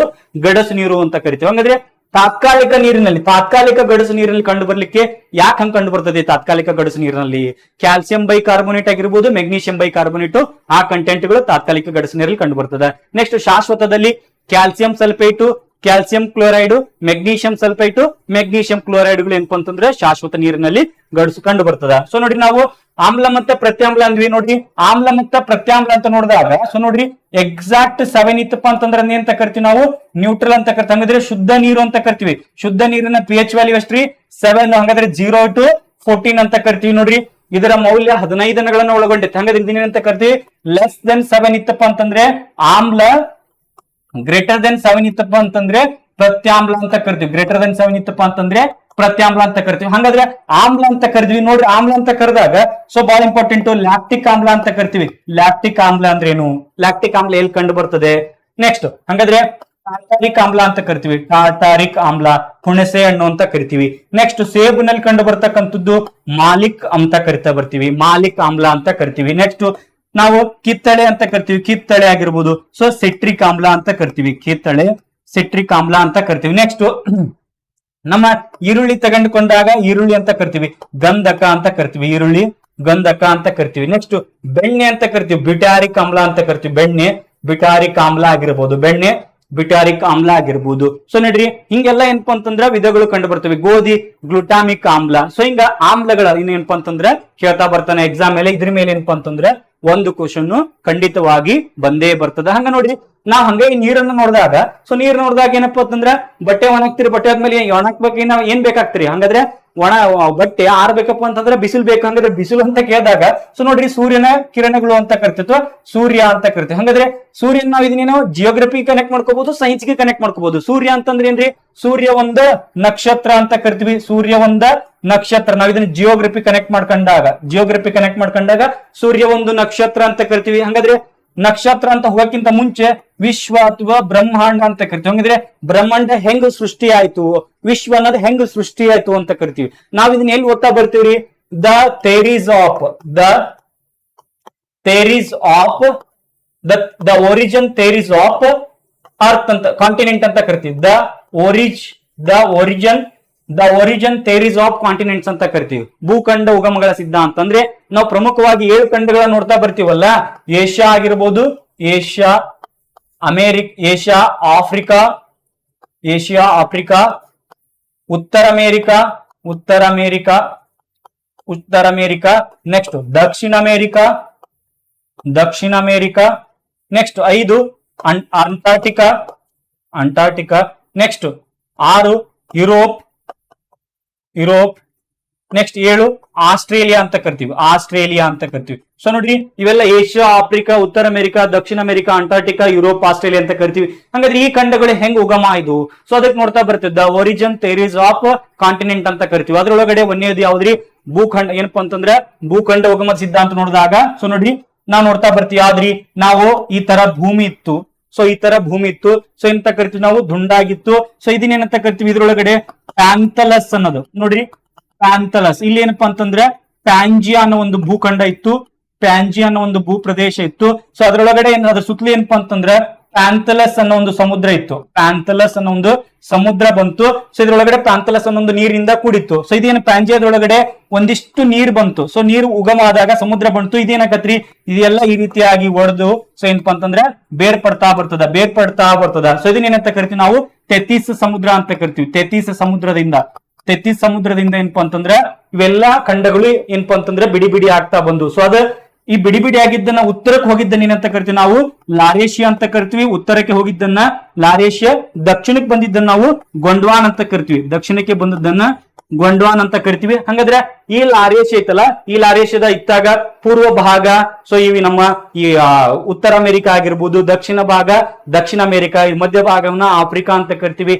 ಇತ್ತೊಳಗಡೆ ಏನಪ್ಪಾ ಅಂತಂದ್ರೆ ಈಶಾನ್ಯದಕ್ಕೆ ಏನಪ್ಪಾ ಅಂದ್ರೆ ಯುರೋಪ್ ಮತ್ತೆ ನಮ್ಮ ಏಷ್ಯಾ ಆಗಿರ್ಬೋದು. ಸೊ ಈ ಕಡೆ ವಾಯುವ್ಯಕ್ಕೆ ಏನಪ್ಪಾ ಅಂತಂದ್ರೆ ಆಸ್ಟ್ರೇಲಿಯಾ ಅಂತ ಆಗ್ನೇಯಕ್ಕೆ ಏನಪ್ಪಾ ಅಂತಂದ್ರೆ ಆಸ್ಟ್ರೇಲಿಯಾ ಖಂಡಗಳು ಬರ್ತಾ ಬಂದ್ವು ಅಂತ ನೋಡ್ತಾ ಬರ್ತೀವಿ. ಹಿಂಗ ಈ ಭೂಫಲಕಗಳಾಗಿರ್ಬೋದು. ಸೊ ಇವನ್ನೆಲ್ಲ ಓದ್ತಾ ಬರ್ತೀವಿ. ಹಿಂಗ ಸೂರ್ಯ ಅಂತ ತೆಗೆದುಕೊಂಡಾಗ ಸೂರ್ಯವನ್ನ ನಾವು ಬ್ರಹ್ಮಾಂಡ ಅಂತ ತೆಗೆದುಕೊಂಡ. ಹಂಗಾದ್ರೆ ಈ ವಿಶ್ವದಲ್ಲಿ ಏನಪ್ಪಾ ಅಂತಂದ್ರೆ ಎಲ್ಲಾ ಕಾಯಗಳು ಬರ್ತವೆ. ಯಾವ್ಯಾವು?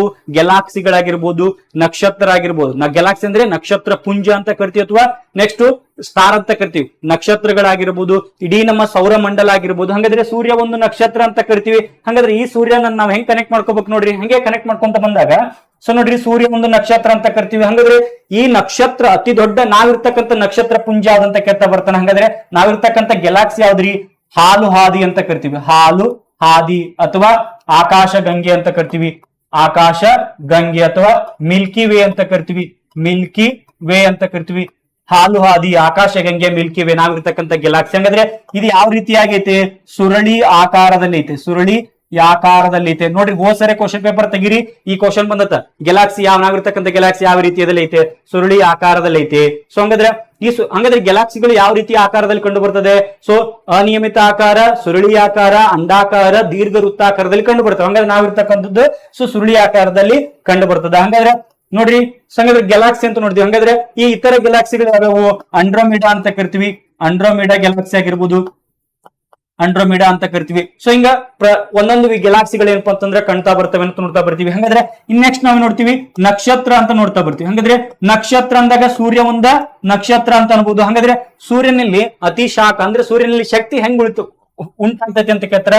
ಸೂರ್ಯನಲ್ಲಿ ಇರ್ತಕ್ಕಂಥ ಜಲಜನಕ ಮತ್ತ ಹೀಲಿಯಂನ ಏನ್ರಿ ಸಮ್ಮಿಲನದಿಂದ, ಬೈಜಿಕ ಸಮ್ಮಿಲನ ಅಥವಾ ನ್ಯೂಕ್ಲಿಯರ್ ನ ಸಮ್ಮಿಲನದಿಂದ ಏನಪ್ಪಾ ಅಂತಂದ್ರೆ ಶಕ್ತಿ ಉಂಟಾಗ್ತಾ ಬರ್ತದೆ ಅಂತ ನೋಡ್ತಾ ಬರ್ತೀವಿ. ಹಂಗಾದ್ರೆ ಈ ನೋಡ್ರಿ ಹಂಗಾದ್ರೆ ನಕ್ಷತ್ರಗಳು ಹೊಳೆಯಲಿಕ್ಕೆ ಕಾರಣ ಏನು ಅಂತ ಕೇಳ್ತಾರ. ಸಂಪೂರ್ಣ ಆಂತರಿಕ ಪ್ರತಿಫಲನ ಅಂತ ಕರಿತೀವಿ ನಾವು. ಬೆಳಕು ಮತ್ತೆ ಸೈನ್ಸ್ ಕನೆಕ್ಟ್ ಮಾಡ್ಕೊಂಡಾಗ ಅದನ್ನ ಹೇಳ್ತಾ ಬರ್ತೀನಿ. ಈಗ ಜಿಯೋಗ್ರಫಿ ನೋಡ್ರಿ ಹಂಗಾದ್ರೆ ಸೂರ್ಯ ಒಂದು ನಕ್ಷತ್ರ ಅಂತ ಕರಿತೀವಿ. ಹಂಗಾದ್ರೆ ಈ ನಮ್ಮ ಸೂರ್ಯ, ಸೊ ನೋಡ್ರಿ ಈ ನಮ್ಮ ಸೂರ್ಯ ಅಂತ ಕರಿತೀವಿ. ಹಂಗಾದ್ರೆ ಸೂರ್ಯ ತನ್ನ ಸುತ್ತ ತಾನು ಸುತ್ತುವುದನ್ನ ಏನಂತ ಕರಿತೀವಿ? ಅಥವಾ ಒಂದು ಕಾಯ ತನ್ನ ಸುತ್ತ ತಾನು ಸುತ್ತುವುದನ್ನ ಏನಂತ ಕರಿತೀವಿ ನಾವು? ಭ್ರಮಣೆ ಅಂತ ಕರಿತೀವಿ. ಭ್ರಮಣೆ ಅಂತ ಕರಿತೀವಿ. ಹಂಗಾದ್ರೆ ತಾನು ಸುತ್ತುವುದರ ಜೊತೆಗೆ ಇತರನ್ನು ಸುತ್ತಕೊಳ್ಳೋದು ಏನಂತ ಕರಿತೀವಿ ನಾವು? ಒಂದನ್ನ ಆಧಾರವಾಗಿಟ್ಟುಕೊಂಡು ಸುತ್ತೋದನ್ನ ಏನಂತ ಕರಿತೀವಿ ನಾವು? ಪರಿಭ್ರಮಣೆ ಅಂತ ಕರಿತೀವಿ. ಪರಿಭ್ರಮಣೆ ಅಂತ ಕರಿತೀವಿ. ಹಂಗಾದ್ರೆ ಸೂರ್ಯನ ಭ್ರಮಣಾವಧಿ 27 ದಿನ ಅಂತ ಕರಿತೀವಿ. ಹಂಗಾದ್ರೆ ಪರಿಭ್ರಮಣಾವಧಿ 250 ದಶಲಕ್ಷ ವರ್ಷ ಅಂತ ಕರಿತೀವಿ. ದಶಲಕ್ಷ ಕಿಲೋಮೀಟರ್. ಹಂಗಾದ್ರೆ ಇದನ್ನ ಏನಂತ ಕರಿತೀವಿ ನಾವು? 1 ಕಾಸ್ಮಿಕ್ ಇಯರ್ ಅಂತ ಕರಿತೀವಿ. 1 ಕಾಸ್ಮಿಕ್ ಇಯರ್ ಅಂತ ಕರಿತಾ ಬರ್ತೀವಿ. 1 ಕಾಸ್ಮಿಕ್ ಇಯರ್ ಅಂತ ಕರಿತಾ ಬರ್ತೀವಿ. ಹಂಗಾದ್ರೆ ಸೊ ನೋಡಿ ಈ ಸೂರ್ಯ, ಈ ನಮ್ಮ ಸೂರ್ಯ ಅಂತ ಕರಿತೀವಿ. ಈ ನಮ್ಮ ಸೂರ್ಯ ಹಂಗಾದ್ರೆ ಭೂಮಿ ಅಂತ ಕರಿತೀವಿ. ಸೂರ್ಯ ಮತ್ತೆ ಭೂಮಿ ಅಂತ ಕರಿತೀವಿ. ಹಂಗಾದ್ರೆ ನೋಡ್ರಿ ನಾವು ಆಕಾಶವನ್ನು ಸೌರಮಂಡಲವನ್ನ ತೆಗೆದುಕೊಂಡಾಗ ಜಿಯೋಗ್ರಫಿ ಹೇಳುವಾಗ ಹೇಳ್ತೇನೆ. ಬಟ್ ನಾವ್ ಹೆಂಗ ಎಕ್ಸಾಮ್ಗೆ ಪ್ರಿಪೇರ್ ಆಗ್ತಾ ಇದೀವಿ? ನಮ್ಗೆ ಎಕ್ಸಾಮ್ಗೆ ನಾವು ಟ್ಯಾಕಲ್ ಮಾಡ್ಬೇಕು. ಎಕ್ಸಾಮ್ ಅಲ್ಲಿ 85ಕ್ಕಿಂತ ಅಧಿಕ ಅಂಕಗಳನ್ನ ತೆಗಿಬೇಕು ನಾವು. ಹಂಗಾದ್ರೆ ನೋಡ್ರಿ ಈ ರೀತಿಯ ಟ್ರಿಕ್ ಗಳನ್ನ ಯೂಸ್ ಮಾಡ್ಕೊಂತ ಬರ್ಬೇಕು. ಹಂಗಾದ್ರೆ ಸೂರ್ಯ ಮತ್ತೆ ಭೂಮಿ ಅಂತ ಕರಿತೀವಿ. ಹಂಗಾದ್ರೆ ಭೂಮಿ ಸೂರ್ಯನ ಸುತ್ತಾ ಬರ್ತದೆ. ಹಂಗಾದ್ರೆ ಭೂಮಿಯನ್ನ ಸುತ್ತುವಾಗ ಏನಪ್ಪಾ ಅಂತಂದ್ರೆ ಭೂಮಿಯು ಸೂರ್ಯನ ಸಮೀಪ ಬಂದ್ರೆ, ಭೂಮಿಯು ಸೂರ್ಯನ ಸಮೀಪ ಬಂದ್ರೆ ಏನಂತ ಕರಿತೀವಿ ನಾವು ಇದನ್ನ? ಸೊ ಅದಕ್ಕೆ ಹೇಳ್ತಾರ ಬರ್ತಾರ ಪೆರಿಹಿಲಿಯನ್ ಅಂತ ಕರಿತೀವಿ. ಪೆರಿಹಿಲಿಯನ್ ಅಂತ ಕರಿತೀವಿ. ಪೆರಿಹಿಲಿಯನ್. ಹಂಗಾದ್ರೆ ಸೂರ್ಯನಿಂದ ಭೂಮಿ ದೂರ ಹೋಯ್ತಪ್ಪ ಅಂತಂದ್ರೆ ಅಪಹಿಲಿಯನ್ ಅಂತ ಕರಿತೀವಿ. ಅಪಹಿಲಿಯನ್ ಅಂತ ಕರಿತೀವಿ. ಅಪಹಿಲಿಯನ್ ಅಂತ ಕರಿತೀವಿ. ಹಂಗ ಸೂರ್ಯ ಮತ್ತು ಭೂಮಿ ನಡುವೆ ಆಗ್ತಕ್ಕಂತ ವಿದ್ಯಮಾನಗಳಿವು. ಹಂಗಾದ್ರೆ ಈ ನೋಡ್ರಿ ಈ ಸೂರ್ಯನ ಕಿರಣಗಳು ಏನಪ್ಪಾ ಅಂತಂದ್ರೆ ವೆರಿ ವೆರಿ ಇಂಪಾರ್ಟೆಂಟ್. ಈ ಸೂರ್ಯನ ಕಿರಣಗಳು ಏನಪ್ಪಾ ಅಂತಂದ್ರೆ ಸೊ ನೋಡ್ರಿ ಸಮಭಾಜಕ ವೃತ್ತದ ಮೇಲೆ ನೇರವಾಗಿ ಬರ್ತದ್ರಿ. ಸಮಭಾಜಕ ವೃತ್ತದಲ್ಲಿ ನೇರವಾಗಿ ಬೀಳುವುದರಿಂದ ಸೂರ್ಯನ ಕಿರಣಗಳು ಸಮಭಾಜಕ ವೃತ್ತದಲ್ಲಿ ನೇರವಾಗಿ ಬರ್ತವೆ. ಹಂಗಾದ್ರೆ ನೇರವಾಗಿ ಬೀಳುವಾಗ ನಾವು ಜಿಯೋಗ್ರಫಿಯಲ್ಲಿ ಓದ್ತಾ ಬರ್ತೀವಿ ಸಮಹಗಲು ಸಮರಾತ್ರಿ ಅಂತ ಕರಿತೀವಿ. ಸಮಹಗಲು ಮತ್ತ ಸಮರಾತ್ರಿ. ಹಂಗಾದ್ರೆ ಸಮಹಗಲು ಸಮರಾತ್ರಿ ಯಾವಾಗ ಉಂಟಾಗ್ತದೆ? ಸೊ ಮಾರ್ಚ್ 21 ಮತ್ತೆ ಸೆಪ್ಟೆಂಬರ್ 23. ಮಾರ್ಚ್ 21 ಮತ್ತೆ ಸೆಪ್ಟೆಂಬರ್ 23 ಅಂತ ಕರಿತೀವಿ. ಸಮಹಗಲು ಸಮರಾತ್ರಿ ಅಂತ ಕರಿತೀವಿ. ಹಂಗಾದ್ರೆ ಕರ್ಕಾಟಕ ಸಂಕ್ರಾಂತಿ ವೃತ್ತದ ಮೇಲೆ ಓರೆಯಾಗಿ ಬೀಳೋದ್ರಿಂದ ಸೂರ್ಯನ ಕಿರಣಗಳು ಯಾವಾಗ ಬೀಳ್ತವೆ?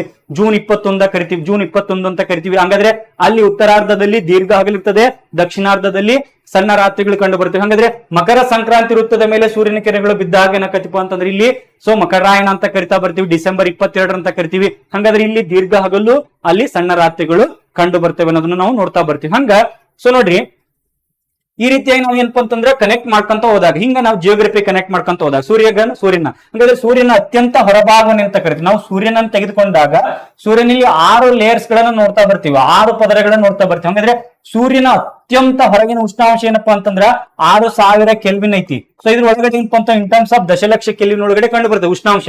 ಸೊ ಹಂಗಾದ್ರೆ ಸೂರ್ಯನ ಅತ್ಯಂತ ಹೊರಭಾಗವನ್ನು ಏನಂತ ಕರಿತೀವಿ ನಾವು? ಕರೋನಾ ಅಂತ ಕರಿತೀವಿ. ಸೂರ್ಯನ ಅತ್ಯಂತ ಹೊರಭಾಗವನ್ನು ನಾವೇನಂತ ಕರಿತೀವಿ? ಕರೋನಾ ಅಂತ ಕರಿತೀವಿ. ಹಂಗಾದ್ರೆ ನೋಡ್ರಿ ಸೂರ್ಯನ ಅಧ್ಯಯನ ಮಾಡ್ತಾ ಬಂದಾಗ. ಸೊ ಹಂಗಾದ್ರೆ ಈ ಸೂರ್ಯ ಅಂತ ಕರಿತೀವಲ್ಲ, ಹಾಗಾದ್ರೆ ಸೂರ್ಯನ ಬೆಳಕು ಭೂಮಿಗೆ ತಲುಪಲು ಎಷ್ಟು ನಿಮಿಷ ಬೇಕಾಗ್ತದೆ ಅಂತ ಕೇಳ್ತಾರ. 8 ನಿಮಿಷ ಅಂತ ಕರಿತೀವಿ ಅಥವಾ 8.3 ಅಂತ ಕರಿತೀವಿ. ಹಿಂಗ ನಾವು ಸೂರ್ಯನ ನೋಡ್ತಾ ಬಂದಾಗ, ಇತ್ತೀಚೆಗೆ ನಾವು ಚಂದ್ರಯಾನ ಮಾಡಿದ್ವಿ, ಹಂಗಾದ್ರೆ ಚಂದ್ರನ ಬಗ್ಗೆ ಕೇಳ್ತಾ ಬರ್ತಾರ, ಚಂದ್ರನ ಕೇಳ್ಬೋದು. ಸೊ ಹಂಗಾದ್ರೆ ಚಂದ್ರ ಅಂತ ತೆಗೆದುಕೊಂಡಾಗ ಸೂರ್ಯ ಚಂದ್ರ ಮತ್ತ ಭೂಮಿ ಅಂತ ಕರಿತೀವಿ. ಚಂದ್ರ ಮತ್ತ ಭೂಮಿ ಅಂತ ಕರಿತೀವಿ. ಚಂದ್ರ ಮತ್ತ ಭೂಮಿ. ಹಾಗಾದ್ರೆ ಚಂದ್ರ ಮತ್ತ ಭೂಮಿಯು ಚಂದ್ರನ ಹತ್ತಿರ ಬಂದ ಅಂತ ಕರಿತೀವಿ. ನಾವು ಇದನ್ನ ಪೆರಿಜಿ ಅಂತ ಕರಿತೀವಿ. ಪೆರಿಜಿ ಅಂತ ಕರಿತೀವಿ. ಭೂಮಿಯು ಚಂದ್ರನ ಹತ್ತಿರ ಬಂದ್ರೆ ಪೆರಿಜಿ ಅಂತ ಕರಿತೀವಿ. ಸೊ ನೆಕ್ಸ್ಟ್ ಅದೇ ದೂರ ಹೋಯ್ತಪ್ಪ ಅಂತಂದ್ರೆ ಅಪೋಜಿ ಅಂತ ಕರಿತೀವಿ. ದೂರ ಹೋಯ್ತಪ್ಪ ಅಂತಂದ್ರೆ ಅಪೋಜಿ ಅಂತ ಕರಿತೀವಿ. ಉಚ್ಚ ಸ್ಥಾನ ಮತ್ತ ನೀಚ ಸ್ಥಾನ ಅಂತ ಕರಿತಾ ಬರ್ತೀವಿ. ಹಿಂಗ ಈ ರೀತಿಯಾಗಿ ನಾವು ಕನೆಕ್ಟ್ ಮಾಡ್ತಾ ಹೋಗ್ಬೇಕ್ರಿ. ನೋಡ್ರಿ ನಾವ್ ಎಲ್ಲಿ ನೋಡ್ತಾ ಬಂದಿದ್ವಿ, ನಾವ್ ನೋಡ್ತಾ ಬಂದಿದ್ವಿ.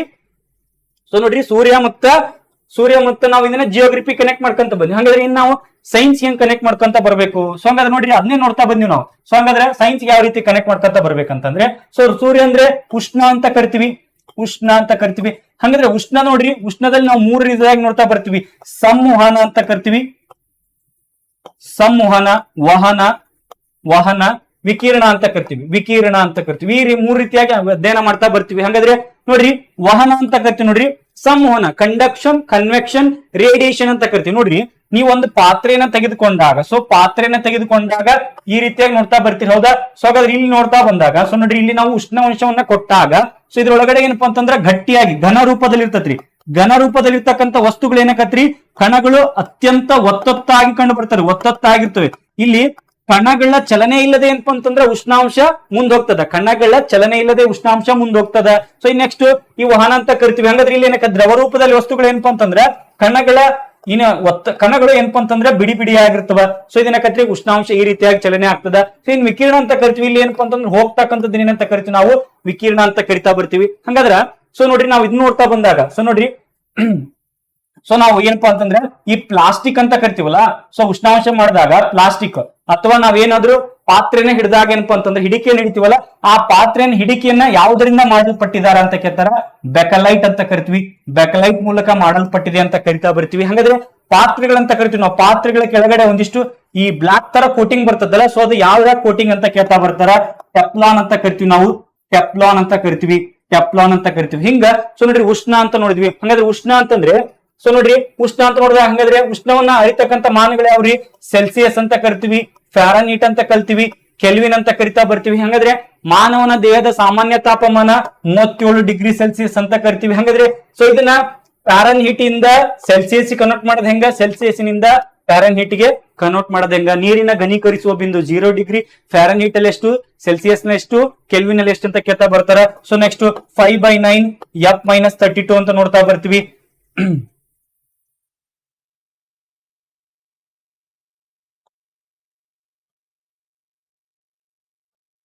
ನೋಡ್ರಿ 9/5 F-32 ಅಂತ ನೋಡ್ತಾ ಬರ್ತೀವಿ. 5/9 C+32 ಅಂತ ಕರಿತೀವಿ. ಫ್ಯಾರನ್ಹೀಟ್ ಇಂದ ಸೆಲ್ಸಿಯಸ್ಗೆ, ಸೆಲ್ಸಿಯಸ್ ಇಂದ ಫ್ಯಾರನ್ಹೀಟ್ ಗೆ. ಸೊ ಹಿಂಗ್ ನೋಡ್ತಾ ಬರ್ತೀವಿ, ಉಷ್ಣಾಂಶ ಅಂತ ಕರಿತಾ ಬರ್ತೀವಿ. ಇನ್ನು ನೆಕ್ಸ್ಟ್ ನೋಡಿ ಅದನ್ನೇ ಸ್ವಲ್ಪ ನಾವು ಉಷ್ಣ ನೋಡಿದಾಗ ಪ್ಲಾಸ್ಟಿಕ್ ಕನೆಕ್ಟ್ ಮಾಡ್ಕೊಂಡ್ರೆ ಥರ್ಮೋ ಪ್ಲಾಸ್ಟಿಕ್ ಅಂತ ಕರಿತೀವಿ. ಥರ್ಮೋ ಪ್ಲಾಸ್ಟಿಕ್ ಮತ್ತೆ ಥರ್ಮೋ ಸೆಟ್ಟಿಂಗ್ ಅಂತ ಕರಿತೀವಿ. ಥರ್ಮೋ ಪ್ಲಾಸ್ಟಿಕ್ ಅಂತ ಕರಿತೀವಿ. ಥರ್ಮೋ ಪ್ಲಾಸ್ಟಿಕ್ ಮತ್ತೆ ಥರ್ಮೋ ಸೆಟ್ಟಿಂಗ್ ಅಂತ ಕರಿತೀವಿ. ಥರ್ಮೋ ಪ್ಲಾಸ್ಟಿಕ್ ಅಂದ್ರೆ ಏನ್ರಿ? ಇವು ಉಷ್ಣಾಂಶವನ್ನು ಕೊಟ್ಟಾಗ ಏನಕತ್ರಿ, ಇವು ಕರಗ್ತವೆ ಮತ್ತೆ ಇವುಗಳಿಗೆ ಆಕಾರವನ್ನು ಕೊಡಬಹುದು ಮತ್ತೆ ಪುನರ್ಬಳಕೆಯನ್ನ ಮಾಡಬಹುದು. ಥರ್ಮೋ ಸೆಟ್ಟಿಂಗ್ ಅಂದ್ರೆ ಏನ್ರಿ? ಇವು ಕರಗುವುದಿಲ್ಲ, ಪುನರ್ಬಳಕೆಗೂ ಬರೋದಿಲ್ಲ, ಆಕಾರವನ್ನು ಕೊಡ್ಲಿಕ್ಕೆ ಆಗೋದಿಲ್ಲ. ಇವ್ ಏನಂತ ಕರಿತೀವಿ ನಾವು? ಥರ್ಮೋ ಸೆಟ್ಟಿಂಗ್ ಅಂತ ಕರಿತೀವಿ. ಅಂದ್ರೆ ಬೆಕ್ಲೈಟ್ ಆಗಿರ್ಬೋದು, ಮೆಲಮೆನ್ ಆಗಿರ್ಬೋದು, ಇಲ್ಲ ಏನಪ್ಪ ಅಂತಂದ್ರೆ ಥರ್ಮೋ ಸೆಟ್ಟಿಂಗ್ ಅಂತ ಕರಿತಾ ಬರ್ತೇವೆ. ಹಿಂಗ ಸ್ನೇಹಿತರೆ ಸೊ ನಾವು ಯಾವ ರೀತಿಯಾಗಿ ವಿಷಯವನ್ನ ಕನೆಕ್ಟ್ ಮಾಡ್ಕೊತಾ ಹೋಗ್ತೀವ್ರಿ, ಆ ರೀತಿಯಾಗಿ ನಾವು ನೋಡ್ತಾ ಬರ್ತೀವಿ. ನೋಡಿ ನಾನು ಅರಣ್ಯ ಅಂತ ತೆಗೆದುಕೊಂಡೆ, ಆ ಒಂದು ಶಬ್ದವನ್ನು ಇಟ್ಟುಕೊಂಡು ಇಲ್ಲಿ ತರ ನಿಮಗೆ ಡಿಸ್ಕಷನ್ ಮಾಡ್ತಾ ಬಂದೆ. ಸೊ ಹಂಗ ಇದನ್ನ ಮತ್ತೆ ನೀವು ಜಿಕೆ ಕನೆಕ್ಟ್ ಮಾಡ್ಕೊಳೋದಾದ್ರೆ ನೀವು ಹೆಂಗ್ ಅರಣ್ಯವನ್ನ ಹೆಂಗ್ ಜಿಕೆ ಕನೆಕ್ಟ್ ಮಾಡ್ಕೊಂತೀರಿ ಅದು ಒಂದು ತೋರಿಸ್ಬಿಡ್ತೇವೆ ನೋಡ್ರಿ. ಸೊ ಅರಣ್ಯವನ್ನ ನಾವು ಜಿಕೆ ಹೆಂಗ್ ಕನೆಕ್ಟ್ ಮಾಡ್ಕೋಬೇಕು? ಸೊ ನೋಡ್ರಿ ದಿನಾಚರಣೆಗಳು ಅಂತ ಕರಿತೀವಿ. ದಿನಾಚರಣೆಗಳು. ಸೊ ದಿನಾಚರಣೆಗಳ ಮೇಲೆ ಒಂದು ಕ್ವಶನ್ 100% ಬಂದೇ ಬರ್ತದ. ಅಥವಾ ಥೀಮ್ ಅಂತ ಕರಿತೀವಿ, ಥೀಮ್ ಮೇಲೆ ಒಂದ್ ಕ್ವಶನ್ ಬಂದೇ ಬರ್ತದ. ಅರಣ್ಯ ಅಂತ ಕರಿತೀವಿ. ಹಂಗಾದ್ರೆ ಅರಣ್ಯ ದಿನವನ್ನು ಯಾವಾಗ ಆಚರಣೆ ಮಾಡ್ತೀವಿ ನಾವು? ಮಾರ್ಚ್ 21 ಅಂತ ಕರಿತೀವಿ. Next March 22, March 23. ಸೊ ಇವೆಲ್ಲ ಬಹಳ ಡೇಟ್ ಗೊತ್ತಿರ್ಬೇಕ್ರಿ. ಜೂನ್ 5 ಅಂತ ಕರಿತೀವಿ. Next April 22. Next May 22. May 22, next March 3, ಜನವರಿ 9, ಜನವರಿ 15, ನೆಕ್ಸ್ಟ್ ಜನವರಿ 26, ನೆಕ್ಸ್ಟ್ ಜನವರಿ 30, ಸೊ ಹಿಂಗ ಜನವರಿಯಿಂದ ಹಿಡಿದು ಡಿಸೆಂಬರ್ಗೂ ಬರ್ಕೋತ ಹೋಗೋದ್ರಿ. ಸೊ ಹಿಂಗ ವಿಜುವಲೈಸ್ ಮಾಡ್ಕೊಂತ ಬರೋದು. 21 ವಿಶ್ವ ಅರಣ್ಯ ದಿನ, ವಿಶ್ವ ಜಲ ದಿನ, ವಿಶ್ವ ಹವಾಮಾನ ದಿನ, ವಿಶ್ವ ಪರಿಸರ ದಿನ, ಸೊ ಭೂ ದಿನ, ಜೀವ ವೈವಿಧ್ಯತಾ ದಿನ, ಸೊ ವಿಶ್ವ ವನ್ಯ ಮೃಗ ದಿನ, ಪ್ರವಾಸಿ ಭಾರತೀಯ ದಿನ, ಸೇನಾ ದಿನ, ಗಣರಾಜ್ಯೋತ್ಸವ, ಹುತಾತ್ಮರ ದಿನ ಅಂತ ಕರಿತಾ ಬರ್ತೀವಿ. ಸೊ ಹಿಂಗ ನಿಮಗೆ ಒಂದಿಷ್ಟು ಎಕ್ಸಾಂಪಲ್ ಗಳು ಕೊಟ್ಟೆ. ಹಿಂಗ ನೀವು ಸ್ವಲ್ಪ ಸ್ಪೆಷಲ್ ಇದ್ದಿದ್ದನ್ನ ಹೆಂಗ, ಸೊ ಪರಿಸರಕ್ಕೆ ಸಂಬಂಧಪಟ್ಟಂತೆ ಅಥವಾ ಜೀವ ಬಯೋಡೈವರ್ಸಿಟಿ ಸಂಬಂಧಪಟ್ಟಂಗೆ, ಅಥವಾ ನೋಡ್ರಿ ಜನವರಿ 16 ಅಂತ ಕರಿತೀವಿ, ಜನವರಿ 16 ಸ್ಟಾರ್ಟ್ಅಪ್ ಡೇ ಅಂತ ಕರಿತೀವಿ. ನೆಕ್ಸ್ಟ್ ಜನವರಿ 23 ಪರಾಕ್ರಮ ದಿವಸ ಅಂತ ಕರಿತೀವಿ. ಹಾಗಾದ್ರೆ ಇತ್ತೀಚೆಗೆ ಪರಾಕ್ರಮ ದಿವಸನ ಯಾವ ರಾಜ್ಯದಲ್ಲಿ ಆಚರಣೆ ಮಾಡಿದ್ರು, ಸೊ ರಾಜಸ್ಥಾನ ಅಂತ ಕರಿತೀವಿ. ಹಂಗ ಒಂದಿಷ್ಟು ಬಹಳಷ್ಟು ಸೂಕ್ಷ್ಮ ಇರ್ತಕ್ಕಂಥದ್ದು. ನೆಕ್ಸ್ಟ್ ನವೆಂಬರ್ 15 ಅಂತ ಕರಿತೀವಿ, ನವೆಂಬರ್ 15 ಜನಜಾತಿಯ ದಿವಸ ಅಂತ ಕರಿತೀವಿ, ಜನಜಾತಿಯ ದಿವಸ. ಬಿರ್ಸಾ ಮುಂಡಾ ಅಂತ ಕರಿತೀವಲ್ಲ, ಜನಜಾತಿಯ ದಿವಸ ನವೆಂಬರ್ 15 ಆಗಿರ್ಬೋದು. ಸೊ ನೆಕ್ಸ್ಟ್ ವೀರಬಾಲ ದಿವಸ ಅಂತ ಕರಿತಾ ಬರ್ತೀವಿ. ನೆಕ್ಸ್ಟ್ ದಾಸೋಹ ದಿನ ಅಂತ ಕರಿತೀವಿ. ನೋಡ್ರಿ ದಾಸೋಹ ದಿನ ಜನವರಿ 21 ಅಂತ ಕರಿತೀವಿ, ಜನವರಿ 21 ದಾಸೋಹ ದಿನ ಅಂತ ಕರಿತಾ ಬರ್ತೀವಿ. ಹಿಂಗ ದಿನಾಚರಣೆಗಳ ಮೇಲೆ ಒಂದ್ ಕ್ವಶನ್ಸ್ ನಿಮಗೆ ಎಕ್ಸಾಮ್ ಅಲ್ಲಿ ಕಂಪಲ್ಸರಿ ಬಂದೇ ಬರ್ತದ. ಸೊ ಥೀಮ್ ಮೇಲೆ ಏನಪ್ಪ ಅಂತಂದ್ರೆ ಒಂದಿಷ್ಟು ಕೇಳ್ತಾ ಬರ್ತಾರ. ಸೊ ಅದಕ್ಕೋಸ್ಕರ ಸ್ನೇಹಿತರೆ ಎಲ್ಲವನ್ನು ಒಂದು ಶಬ್ದವನ್ನ ತೆಗೆದುಕೊಂಡು ನೋಡ್ರಿ, ಅರಣ್ಯ ಅಂತ ಒಂದು ಶಬ್ದವನ್ನು ತೆಗೆದುಕೊಂಡು ನಿಮಗೆ ಹಿಸ್ಟ್ರಿ ಆಗಿರ್ಬೋದು, ಜಿಯೋಗ್ರಫಿ ಆಗಿರ್ಬೋದು, ಎಕನಾಮಿಕ್ಸ್ ಮತ್ತೆ ಸಂವಿಧಾನ ಆಗಿರ್ಬೋದು, ಮತ್ತೆ GK ಕನೆಕ್ಟ್ ಮಾಡ್ಕೊಂತ ಬಂದಿ ನಾವು. ಸೊ ಹಂಗ ನಿಮಗೆ ಏನಪ್ಪಾ ಅಂತಂದ್ರೆ ಒಂದು ನೀವು ಕೂಡ ನೀವು ಮಾಡ್ತಕ್ಕಂಥ ಜವಾಬ್ದಾರಿ ಏನು ನಿಮ್ದು. ಸೊ ಇವಾಗ ಎಕ್ಸಾಮ್ ಐತಿ ನಿಮಗೆ ಬಾಳ ಅಂದ್ರೆ ಇನ್ನೊಂದು 10 ರಿಂದ 12 ದಿನ ಸಿಗ್ಬೋದು ಅಷ್ಟೇ. ಸೊ ಈ 10 ರಿಂದ 12 ದಿನವನ್ನ ನೀವು ಯಾವ ರೀತಿ ಯೂಸ್ ಮಾಡ್ಕೋಬೇಕು ಅಂತಂತಂದ್ರೆ, ಸೊ ಈ ರೀತಿಯಾಗಿ ಏನಪ್ಪಾ ಅಂತಂದ್ರ ಸಮಯವನ್ನ ಹೊಂದಾಣಿಕೆ ಈ ರೀತಿಯಾಗಿ ಏನಪ್ಪಾ ಅಂತಂದ್ರೆ ವಿಷಯಗಳನ್ನ ನೀವು ಅನಲೈಸ್ ಮಾಡ್ಕೊಂತ ಬರ್ಬೇಕಾಗ್ತದ. ಸೊ ಹಂಗ ನಾವು ರೂಮ್ ಒಳಗಡೆ ಎಂಟ್ರಿ ಆದ್ರೆ ಗೊತ್ತಾಗ್ಬಿಡ್ಬೇಕು ನೀವು. ನಾವು ಹೊರಗಡೆ ಬಂದ್ರೆ ಗಾಳಿ ಅಂತ ಅದೈತೆ, ಹಾಗಾದ್ರೆ ಗಾಳಿ ಅಂತ ಕರಿತೀವಿ. ಹಾಗಾದ್ರೆ ಇತ್ತೀಚೆಗೆ 4 ಟರ್ಬೈನ್ ಜನರೇಟರ್ ಅಂತಂದ್ರೆ ಅತಿ ಹೆಚ್ಚು ಗಾಳಿಯನ್ನು ಉತ್ಪಾದನೆ ಮಾಡ್ತಕ್ಕಂಥ ರಾಜ್ಯ ಯಾವುದು?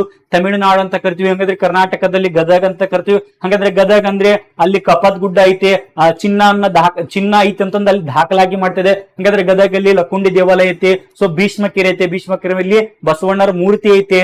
ಸೊ ಈ ರೀತಿ ನೋಡ್ತಾ ಬರ್ಬೇಕು. ಮಾಗಡಿ ಪಕ್ಷಿಧಾಮ ಐತೆ. ಸೊ ಹಂಗ ನಾವೇನಪ್ಪ ಅಂತಂದ್ರೆ ಓವರ್ ಆಲ್ ನಮ್ ಕರ್ನಾಟಕದ GKನ ನೀವು ಒಂದೇ ಉಸಿರಲ್ಲಿ ಹೇಳಂಗೆ ಏನಪ್ಪಾ ಅಂತಂದ್ರೆ ಆ ರೀತಿಯಾಗಿ ರೆಡಿ ಆಗ್ಬೇಕಾಗ್ತದೆ. ಸೊ ನೋಡ್ರಿ, ಇದು ಎಕ್ಸಾಮ್ ನಾವು ತಿಳ್ಕೊಂಡಷ್ಟು ಜ್ಞಾನ ಇರ್ತದ. ಸೊ ಅದಕ್ಕೋಸ್ಕರ ಇವನ್ನೆಲ್ಲ ಏನಪ್ಪಾ ಅಂತಂದ್ರೆ ನೀವು ವಿಷಯ ಆಧಾರಿತ ಏನಪ್ಪಾ ಅಂತಂದ್ರೆ ಅನಲೈಸ್ ಮಾಡಿದ್ಯಾ ಆದಲ್ಲಿ ಏನಪ್ಪಾ ಅಂತಂದ್ರೆ ನಿಮಗೆ ಎಕ್ಸಾಮ್ ಅಲ್ಲಿ ಕನಿಷ್ಠ ಅಂದ್ರೂ ಕೂಡ 80 ಮಾರ್ಕ್ಸ್, 80ಕ್ಕಿಂತ ಅಧಿಕ ಮಾರ್ಕ್ಸ್ ಅನ್ನ ತೆಗಿತೀರಾ. ಸೊ ಇನ್ನ ಸರ್ ಹಾಗಾದ್ರೆ ನೋಡ್ರಿ ಒಂದ್ ಎಕ್ಸಾಂಪಲ್ ಹೇಳ್ತಾನ. ಸೊ ಎಲ್ಲರೂ ಕೂಡ 70 ಮಾಡ್ತಾರ, ಅದನ್ನ ತಲೆಗಿರ್ಲಿ, ಎಲ್ಲರೂ ಕೂಡ ಮಾಡ್ತಾರ. ಆಲ್ಮೋಸ್ಟ್ ಇದನ್ನೆಲ್ಲ 60%, 70% ಹುಡುಗರು 70ರಿಂದ 65 ಮಾಡೇ ಮಾಡ್ತಾರ. ಬಟ್ ನಮಗೆ ಲಿಸ್ಟ್ ಅಲ್ಲಿ ಕೂರೋರು ಯಾರು? 75ರಿಂದ 80 ಅಂತ ಕರಿತೀವಿ. ಆದ್ರೆ ಹಿಂದಿತ್ತು. ಇವಾಗ ನೀವು ಟನಿ ಕಾಸ್ಟ್ 80+ ಮಾಡ್ಲೇಬೇಕಾಗ್ತದ. 75ರಿಂದ 80 ನೀವು ಕೆಟಗರಿಲಿ ಕುಂದಿರ್ಬೋದು, ಬಟ್ 80+ ಮಾಡಿದ್ನಪ್ಪ ಅಂತಂದ್ರೆ ನೀವು GM ಅಲ್ಲಿ ಆಗ್ತಕ್ಕಂತ ಸಾಧ್ಯತೆಗಳು ಬಹಳ ಇದಾವೆ. ಸೊ ಅದಕ್ಕೆ GM ಅಲ್ಲಿ ಆಗ್ರಿ. ಸೊ ಅದಕ್ಕೆ 75ರಿಂದ 80. ಹಂಗಾದ್ರೆ ಈ 15 ಮಾರ್ಕ್ಸ್ ಹೆಂಗ್ ತೆಗಿಬೇಕ್ರಿ ಸರ್? ಅಥವಾ ಈ 10ರಿಂದ 15 ಮಾರ್ಕ್ಸ್ ಅನ್ನ ಯಾವ ರೀತಿ ತೆಗಿಬೇಕಪ್ಪ ಅಂತಂದ್ರೆ ಅತಿ ಹೆಚ್ಚಾದಂತಹ ಪರಿಶ್ರಮ ಬೇಕಿಲ್ಲಿ. ಅಂದ್ರೆ ಬಹಳಷ್ಟು ಚೆನ್ನಾಗಿ ನಾಲೆಡ್ಜ್ ಅಂದ್ರೆ ಚೆನ್ನಾಗಿ ಓದ್ಬೇಕು. ಯಾವ ಪಾಯಿಂಟ್ ಗಳನ್ನ ಬಿಟ್ಟಿರಬಾರ್ದು, ಕರೆಂಟ್ ಅಫೇರ್ಸ್ ಗಳನ್ನೆಲ್ಲ ಬಿಟ್ಟಿರಬಾರ್ದು, ಮೆಂಟಲ್ ಅಬಿಲಿಟಿನೂ ಬಿಡಬಾರ್ದು. ಸೊ ಸಬ್ಜೆಕ್ಟ್ ಗಳನ್ನ ಎನಲೈಸ್ ಮಾಡ್ಬೇಕು, ಕ್ವಶನ್ ಪೇಪರ್ನು ಎನಲೈಸ್ ಮಾಡ್ಬೇಕಾಗ್ತದ. ಅಂತವ್ರು ಏನಪ್ಪಾ ಅಂತಂದ್ರೆ 10ರಿಂದ 15 ಮಾರ್ಕ್ಸ್ ನೀವು ತೆಗೆದಲ್ಲಿ ಇಲ್ಲಿ ಒಂದು ನೀವು ಏನಪ್ಪಾ ಅಂತಂದ್ರೆ 8ರಿಂದ 9 ಮಾರ್ಕ್ಸ್ ತೆಗೆದಪ್ಪ ಅಂತಂದ್ರೆ ಮಿನಿಮಮ್ 80+ ಆಯ್ತಪ್ಪ ಅಂತಂದ್ರೆ 100% ನಿಮ್ದು ಜಾಬು ಪಕ್ಕ ಅಂತ ಕರಿತೀವಿ. ಹಾಗಾದ್ರೆ ಸೊ ಇವಾಗ ನೋಡನ್ರಿ, ಹಾಗಾದ್ರೆ ಪರೀಕ್ಷಾ ಕೊಠಡಿಯಲ್ಲಿ ನಾವ್ ಯಾವ ರೀತಿಯಾಗಿ ಎದುರಿಸಬೇಕಾಗ್ತದ? ಸೊ ನೋಡ್ರಿ, ಒಂದಿಷ್ಟು ಹುಡುಗರು ಆಲ್ರೆಡಿ ಇವಾಗ ಏನಪ್ಪಾ ಅಂತಂದ್ರ ನೋಡ್ರಿ ಇವಾಗ ಆಲ್ರೆಡಿ ಏನಪ್ಪಾ ಅಂತಂದ್ರೆ ಎಕ್ಸಾಮ್ ಡೇಟ್ ಅನೌನ್ಸ್ ಮಾಡ್ಯಾರ. ಸೆಪ್ಟೆಂಬರ್ 10ಕ್ಕೆ ಎಕ್ಸಾಮ್ ಐತೆ ಅಂತಂದು ವೆಬ್ಸೈಟ್ ಅಲ್ಲಿ ಅಪ್ಲೋಡ್ ಆಗೈತೆ. ಇನ್ನೇನ್ ಹಾಲ್ ಟಿಕೆಟ್ ಒಂದು ಬಿಡೋದೊಂದೇ ಬಾಕಿ. ಹಂಗಾದ್ರೆ ಎಲ್ಲರೂ ಏನ್ ಮಾಡ್ತಾರ ಹುಡುಗರು? ಬಹಳಷ್ಟು ಭಯ ಆಗ್ಬಿಡ್ತಾರ. ಅಯ್ಯೋ ಎಕ್ಸಾಮ್ ಹೆಂಗ್ ಬರೆಯೋದು, ಯಾವ ರೀತಿ ಏನು? ಸೊ ಆ ರೀತಿ ಏನಪ್ಪಾ ಅಂತಂದ್ರೆ ಪ್ಯಾನಿಕ್ ಆಗ್ಬಿಡ್ತಾರ. ಆ ರೀತಿ ಪ್ಯಾನಿಕ್ ಆಗ್ತಕ್ಕಂತ ಅವಶ್ಯಕತೆನೇ ಇಲ್ಲ. ತಲೆನೇ ಕೆಡ್ಸ್ಕೊಂಡ್ ಹೋಗ್ಬಿಡ್ರಿ. ಯಾಕಪ್ಪ ಅಂತಂದ್ರ ಓದ್ದವ್ರಿಗೆ ಯಾಕ್ರಿ ಭಯ? ಓದಿರ್ತೀರ, ವರ್ಷಾನ್ ಪೂರ್ತಿ ಕಷ್ಟಪಟ್ಟು ಓದಿರ್ತೀರ. ಎಷ್ಟೋ ರಾತ್ರಿಗಳನ್ನ ಲೈಬ್ರರಿ ಕಳೆದಿರ್ತಾರ, ಕುತ್ಕೊಂಡು ಎಲ್ಲೆಲ್ಲ ಓದಿರ್ತೀರ. ಸೊ ಅದಕ್ಕೆ ಆ ಪರಿಶ್ರಮಕ್ಕೆ ಒಂದ್ ಬೆಲೆ ಬೇಕಲ್ಲ. ಸೊ ಇವಾಗ ನೀವು ಹೆದರ್ ಬಿಟ್ನಪ್ಪ ಅಂತಂದ್ರೆ ಎಕ್ಸಾಮ್ ಅಲ್ಲಿ ನೀವೇನಪ್ಪಾ ಅಂತಂದ್ರೆ ಮಾರ್ಕ್ಸ್ ತೆಗೆಯಲ್ಲಿ ಫೇಲ್ ಆಗ್ತಾ ಬರ್ತೀರ. ಅದಕ್ಕೆ ಪರೀಕ್ಷಾ ಕೊಠಡಿಯಲ್ಲಿ ಪರೀಕ್ಷೆ ಎದುರಿಸ್ತಕ್ಕಂಥ ರೀತಿ ಅಂದ್ರೇನು? ಸೊ ಇವಾಗ ಬಹಳಷ್ಟು ಶಾಂತವಾಗಿರ್ಬೇಕ್ರಿ, ಬಹಳ ಕೂಲ್ ಆಗಿರ್ಬೇಕು, ಎಲ್ಲಾ ವಿಷಯಗಳನ್ನ ರಿಪಿಟೇಷನ್ ಮಾಡ್ಕೋತಾ ಬರ್ರಿ. ಎಲ್ಲೂ ಕೂಡ ಏನಪ್ಪಾ ಅಂತಂದ್ರ ಪ್ಯಾನಿಕ್ ಆಗಕ್ ಹೋಗ್ಬಿಡ್ರಿ. ನೀವು ಏನ್ ಎಕ್ಸಾಮ್ ಸೆಂಟ್ರಿಗೆ ಹೋಗ್ದಪ್ಪ ಅಂತಂದ್ರೆ, ಎಕ್ಸಾಮ್ ಸೆಂಟ್ರಿಗೆ ಕಾಲಿಟ್ಟಪ್ಪ ಅಂತಂದ್ರೆ ಬಹಳ ಶಾಂತ ರೀತಿಯಿಂದ ಕ್ವಶನ್ ಪೇಪರ್ ನ ಕೊಟ್ಟ ತಕ್ಷಣ ಚೆನ್ನಾಗಿ ಕ್ಲೀನ್ ಆಗಿ ಓದ್ರಿ, ವಿಷಯವನ್ನ ಅರ್ಥ ಮಾಡ್ಕೊಳ್ರಿ. ಅಲ್ಲೇ ನೋಡ್ರಿ, ಒಂದ್ ಕ್ವಶನ್ ಕೊಟ್ನಪ್ಪ ಅಂತಂದ್ರೆ ಫಾರ್ ಎಕ್ಸಾಂಪಲ್ ಒಂದ್ ಕ್ವಶನ್ ಅಂತ ಕೇಳ್ತಾ ಬರ್ತೀವಿ, ಬಾದಾಮಿ ಚಾಲುಕ್ಯರು ಅಂತ ಕರಿತೀವಿ, ಅಥವಾ ಬಾದಾಮಿ ಚಾಲುಕ್ಯರು ಅಂತ ಕರಿತೀವಿ. ಹಂಗಾದ್ರೆ ಸೊ ಐಹೊಳೆ ಪಟ್ಟದ ಕಲ್ಲು, ಹಂಗಾದ್ರೆ ಐಹೊಳೆ ಪಟ್ಟದ ಕಲ್ಲನ್ನ ಕಟ್ಟಿಸಿರ್ತಕ್ಕಂಥದ್ದು ಯಾವುದು, ಅಥವಾ ಆ ದೇವಸ್ಥಾನಗಳನ್ನ ನಿರ್ಮಿಸಿದಂತ ಕೀರ್ತಿ ಐಹೊಳೆ ಬಾದಾಮಿ ಚಾಲುಕ್ಯರು ಅಂತ ಕರಿತೀವಿ. ಆಪ್ಷನ್ ಕೊಟ್ಟಿರ್ತಾನ್ರಿ, ಇಲ್ಲಿ ನಾವೇನಪ್ಪ ಅಂತಂದ್ರೆ OMR ಶೀಟ್ ಇರ್ತದ. ಸೊ ಇಲ್ಲಿ ಏನ್ ಮಾಡ್ತಿದೆ, ಐಹೊಳೆ ಅಂತಂದು ಬಿ ಅಂತ ಆಪ್ಷನ್ ಇರ್ತದ, ನೀವು ಇಲ್ಲಿ ಎ ಅಂತ ತುಂಬಿಡ್ತೀರಿ. ಎ ಅಂತ ತುಂಬಿಟ್ನಪ್ಪ ಅಂತಂದ್ರೆ ಇಲ್ಲಿ ನಿಮಗೆ 0, ಒಂದೇ ಒಂದು ಮಾರ್ಕ್ಸ್ ನೀವು ಕಳ್ಕೊಂಡ್ಯಪ್ಪ ಅಂತಂದ್ರೆ ಅದು ನಿಮಗೆ ಬಹಳಷ್ಟು ಎಫೆಕ್ಟ್ ಕೊಡ್ತದ, ನಿಮ್ಮ ಲಿಸ್ಟ್ ಕುಂದ್ರಲ್ಲಿ ಬಹಳಷ್ಟು ಎಫೆಕ್ಟ್ ಆಗ್ತದ. ಸೊ ಅದಕ್ಕೆ ಇಂತ ಮೈನ್ಯೂಟ್ ಮಿಸ್ಟೇಕ್ ಗಳನ್ನ ಮಾಡಬೇಡ್ರಿ. ಆಮೇಲೆ ಏನಾಕತ್ರಿ, ಈ OMR ಶೀಟ್ ಕೊಟ್ಟಿರ್ತೀವಿ ನಾವು, OMR ಕೊಟ್ಟಾಗ ಏನ್ ಮಾಡ್ತೀವ್ರಿ, ರಿಜಿಸ್ಟರ್ ನಂಬರ್ನೇ ಚೆನ್ನಾಗಿ ತುಂಬಲ್ಲ ನಾವು. ರಿಜಿಸ್ಟರ್ ನಂಬರ್ ಎಷ್ಟೋ ಜನ ಏನಪ್ಪಾ ಅಂತಂದ್ರೆ ಗಡಿಬಿಡಿಯಲ್ಲಿ ಸೊ ನೋಡ್ತಾ ಬರ್ತೀವಿ, ಇಲ್ಲಿ 1, 2, 3, 4 ಅಂತ ಇರ್ತದೆ. ಸೊ ಏನ್ ಮಾಡ್ತಾರೆ, ಇಲ್ಲಿ ಈ ರೀತಿಯಾಗಿ ಕೊಟ್ಟಿರ್ತಾವ್ರಿ, ನಾವು OMR ಶೀಟ್ ಕೊಟ್ಟಿರ್ತಾರ. ಸೊ OMR ಶೀಟ್ ಕೊಟ್ಟಾಗ ಏನ್ ಮಾಡ್ತಾನ, ಎಲ್ರು 1, 2, 3, 4 ಇಲ್ಲೇ 1, 2, 3, 4 ತುಂಬಿಡೋದು, ಅಥವಾ ಇಲ್ಲಿ ಈ ರೀತಿಯಾಗಿ ಹೊರಗಡೆ ತುಂಬುದು, ಈ ರೀತಿ ಅದನ್ನ ಮಾಡಕ್ ಹೋಗ್ಬೇಡ್ರಿ. ನೀಟಾಗಿ ಹೋದ ತಕ್ಷಣ ಶಾಂತವಾಗಿ ಎಲ್ಲಾ OMR ಶೀಟ್ ನ ತುಂಬಿ ನೀವೆಲ್ಲ ಸೂಪರ್ವೈಸರ್ ಸಹಿ ಮಾಡಿದಾರ ಅಂತ ನೋಡ್ಕೊಂಡು, ಸೊ ಶಾಂತ ರೀತಿಯಿಂದಾಗಿ ನೋಡ್ಕೊಂಡು ಅದಾದ್ಮೇಲೆ ಏನಪ್ಪಾ ಅಂತಂದ್ರೆ ಬರ್ಲಿಕ್ಕೆ ಸ್ಟಾರ್ಟ್ ಮಾಡ್ರಿ. ಹರಿಬರಿ ಮಾಡಕ್ ಹೋಗ್ಬೇಡ್ರಿ, ಕ್ವಶನ್ಸ್ ಗಳನ್ನ ನೀಟಾಗಿ ಓದ್ತಾ ಬರ್ರಿ. ಆಮೇಲೆ ಜೊತೆಗೆ ಏನಪ್ಪಾ ಅಂತಂದ್ರೆ ಸಮಯ ಹೊಂದಾಣಿಕೆನು ಬಹಳ ಇಂಪಾರ್ಟೆಂಟ್ ಸ್ನೇಹಿತರೆ. ಸಮಯ ಹೊಂದಾಣಿಕೆ ಬಹಳ ಇಂಪಾರ್ಟೆಂಟ್. ಇರದೇ 90 ನಿಮಿಷ 100 ಕ್ವಶನ್ಸ್. ಸೊ ಏನಕತ್ರಿ, ನೀವು ಮೆಂಟಲಿಬಿಟಿ ಒಬ್ಬೊಬ್ಬರದ್ದು ಹೆಂಗ ಯಾವ ರೀತಿಯಾದಂತ ಮೈಂಡ್ ಸೆಟ್ ಇರ್ತದಪ್ಪ ಅಂತಂದ್ರೆ, ಸೊ ಮಿನಿಮಮ್ ಒಂದು 20 ಮೆಂಟಲಿಬಿಟಿ ಬಂದಂತ ತಿಳ್ಕೊಡ್ರಿ. ಈ 80 ಕ್ವಶನ್ ಫಸ್ಟ್ ಅಟೆಂಡ್ ಮಾಡ್ಬಿಡೋಣ, ಆಮೇಲೆ ನಾವೇನಪ್ಪ ಅಂತಂದ್ರೆ ಮೆಂಟಲಿಬಿಟಿ ಬಿಡಿಸೋಣ ಅಂತ ಕರೀತಾರೆ. ನೀವು ಹೆಂಗಾರ ಮಾಡ್ಕೊಡ್ರಿ, ನಿಮ್ ಪೇಪರ್ ಮೇಲೆ ನಿಮ್ ಅಡ್ಜಸ್ಟ್ಮೆಂಟ್. ಸೊ ಅದನ್ನ ಹೆಂಗಾರ ಮಾಡ್ರಿ, ಒಟ್ಟ ಟೈಮ್ ಕನ್ಸ್ಯೂಮ್ ಬಹಳ ಇಂಪಾರ್ಟೆಂಟ್. ಟೈಮ್ ಅನ್ನ ಹೊಂದಾಣಿಕೆ ಮಾಡ್ಕೊಳ್ಳೋದು ಬಹಳ ಇಂಪಾರ್ಟೆಂಟ್. ಸೊ ಅದಕ್ಕೋಸ್ಕರ ಫಸ್ಟ್ ಬರ್ತಕ್ಕಂಥ ಕ್ವಶನ್, ಫಸ್ಟ್ ಏನೇನ್ ಈಸಿ ಇರ್ತಾವಲ್ಲ ಆ ಎಲ್ಲಾ ಕ್ವಶನ್ಸ್ ಗಳನ್ನ ಅಟೆಂಡ್ ಮಾಡ್ರಿ. ಸೊ ಬಹಳ ಕಾನ್ಫಿಡೆಂಟ್ ಆಗಿರಿ, ಯಾವ್ದನ್ನು ಕೂಡ ಮಿಸ್ ಮಾಡಕ್ ಹೋಗ್ಬೇಡ್ರಿ. ಸಣ್ಣ ಕ್ವಶನ್, ಸೊ ಶರಾವತಿ ನದಿ ಅಂತ ಕರಿತೀವಿ.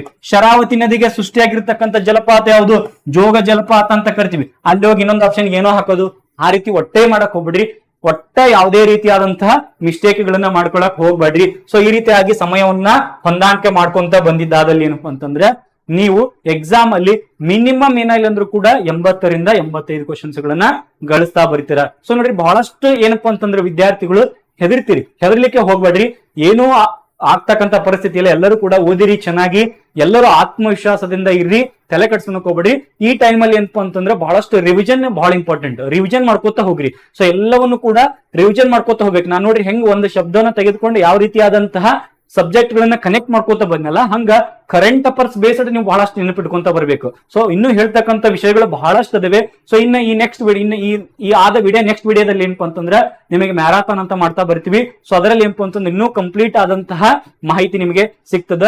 ಸೊ ಎಲ್ಲರಿಗೂ ಒಳ್ಳೇದಾಗ್ಲಿ, ಎಲ್ಲರೂ ಕೂಡ ಎಕ್ಸಾಮ್ ಅನ್ನ ಚೆನ್ನಾಗಿ ಬರೆದು ಎಲ್ಲರೂ ಕೂಡ 80 ರಿಂದ 85 ಮಾರ್ಕ್ಸ್ ಗಳನ್ನ ತೆಗೆದುಕೊಡ್ರಿ.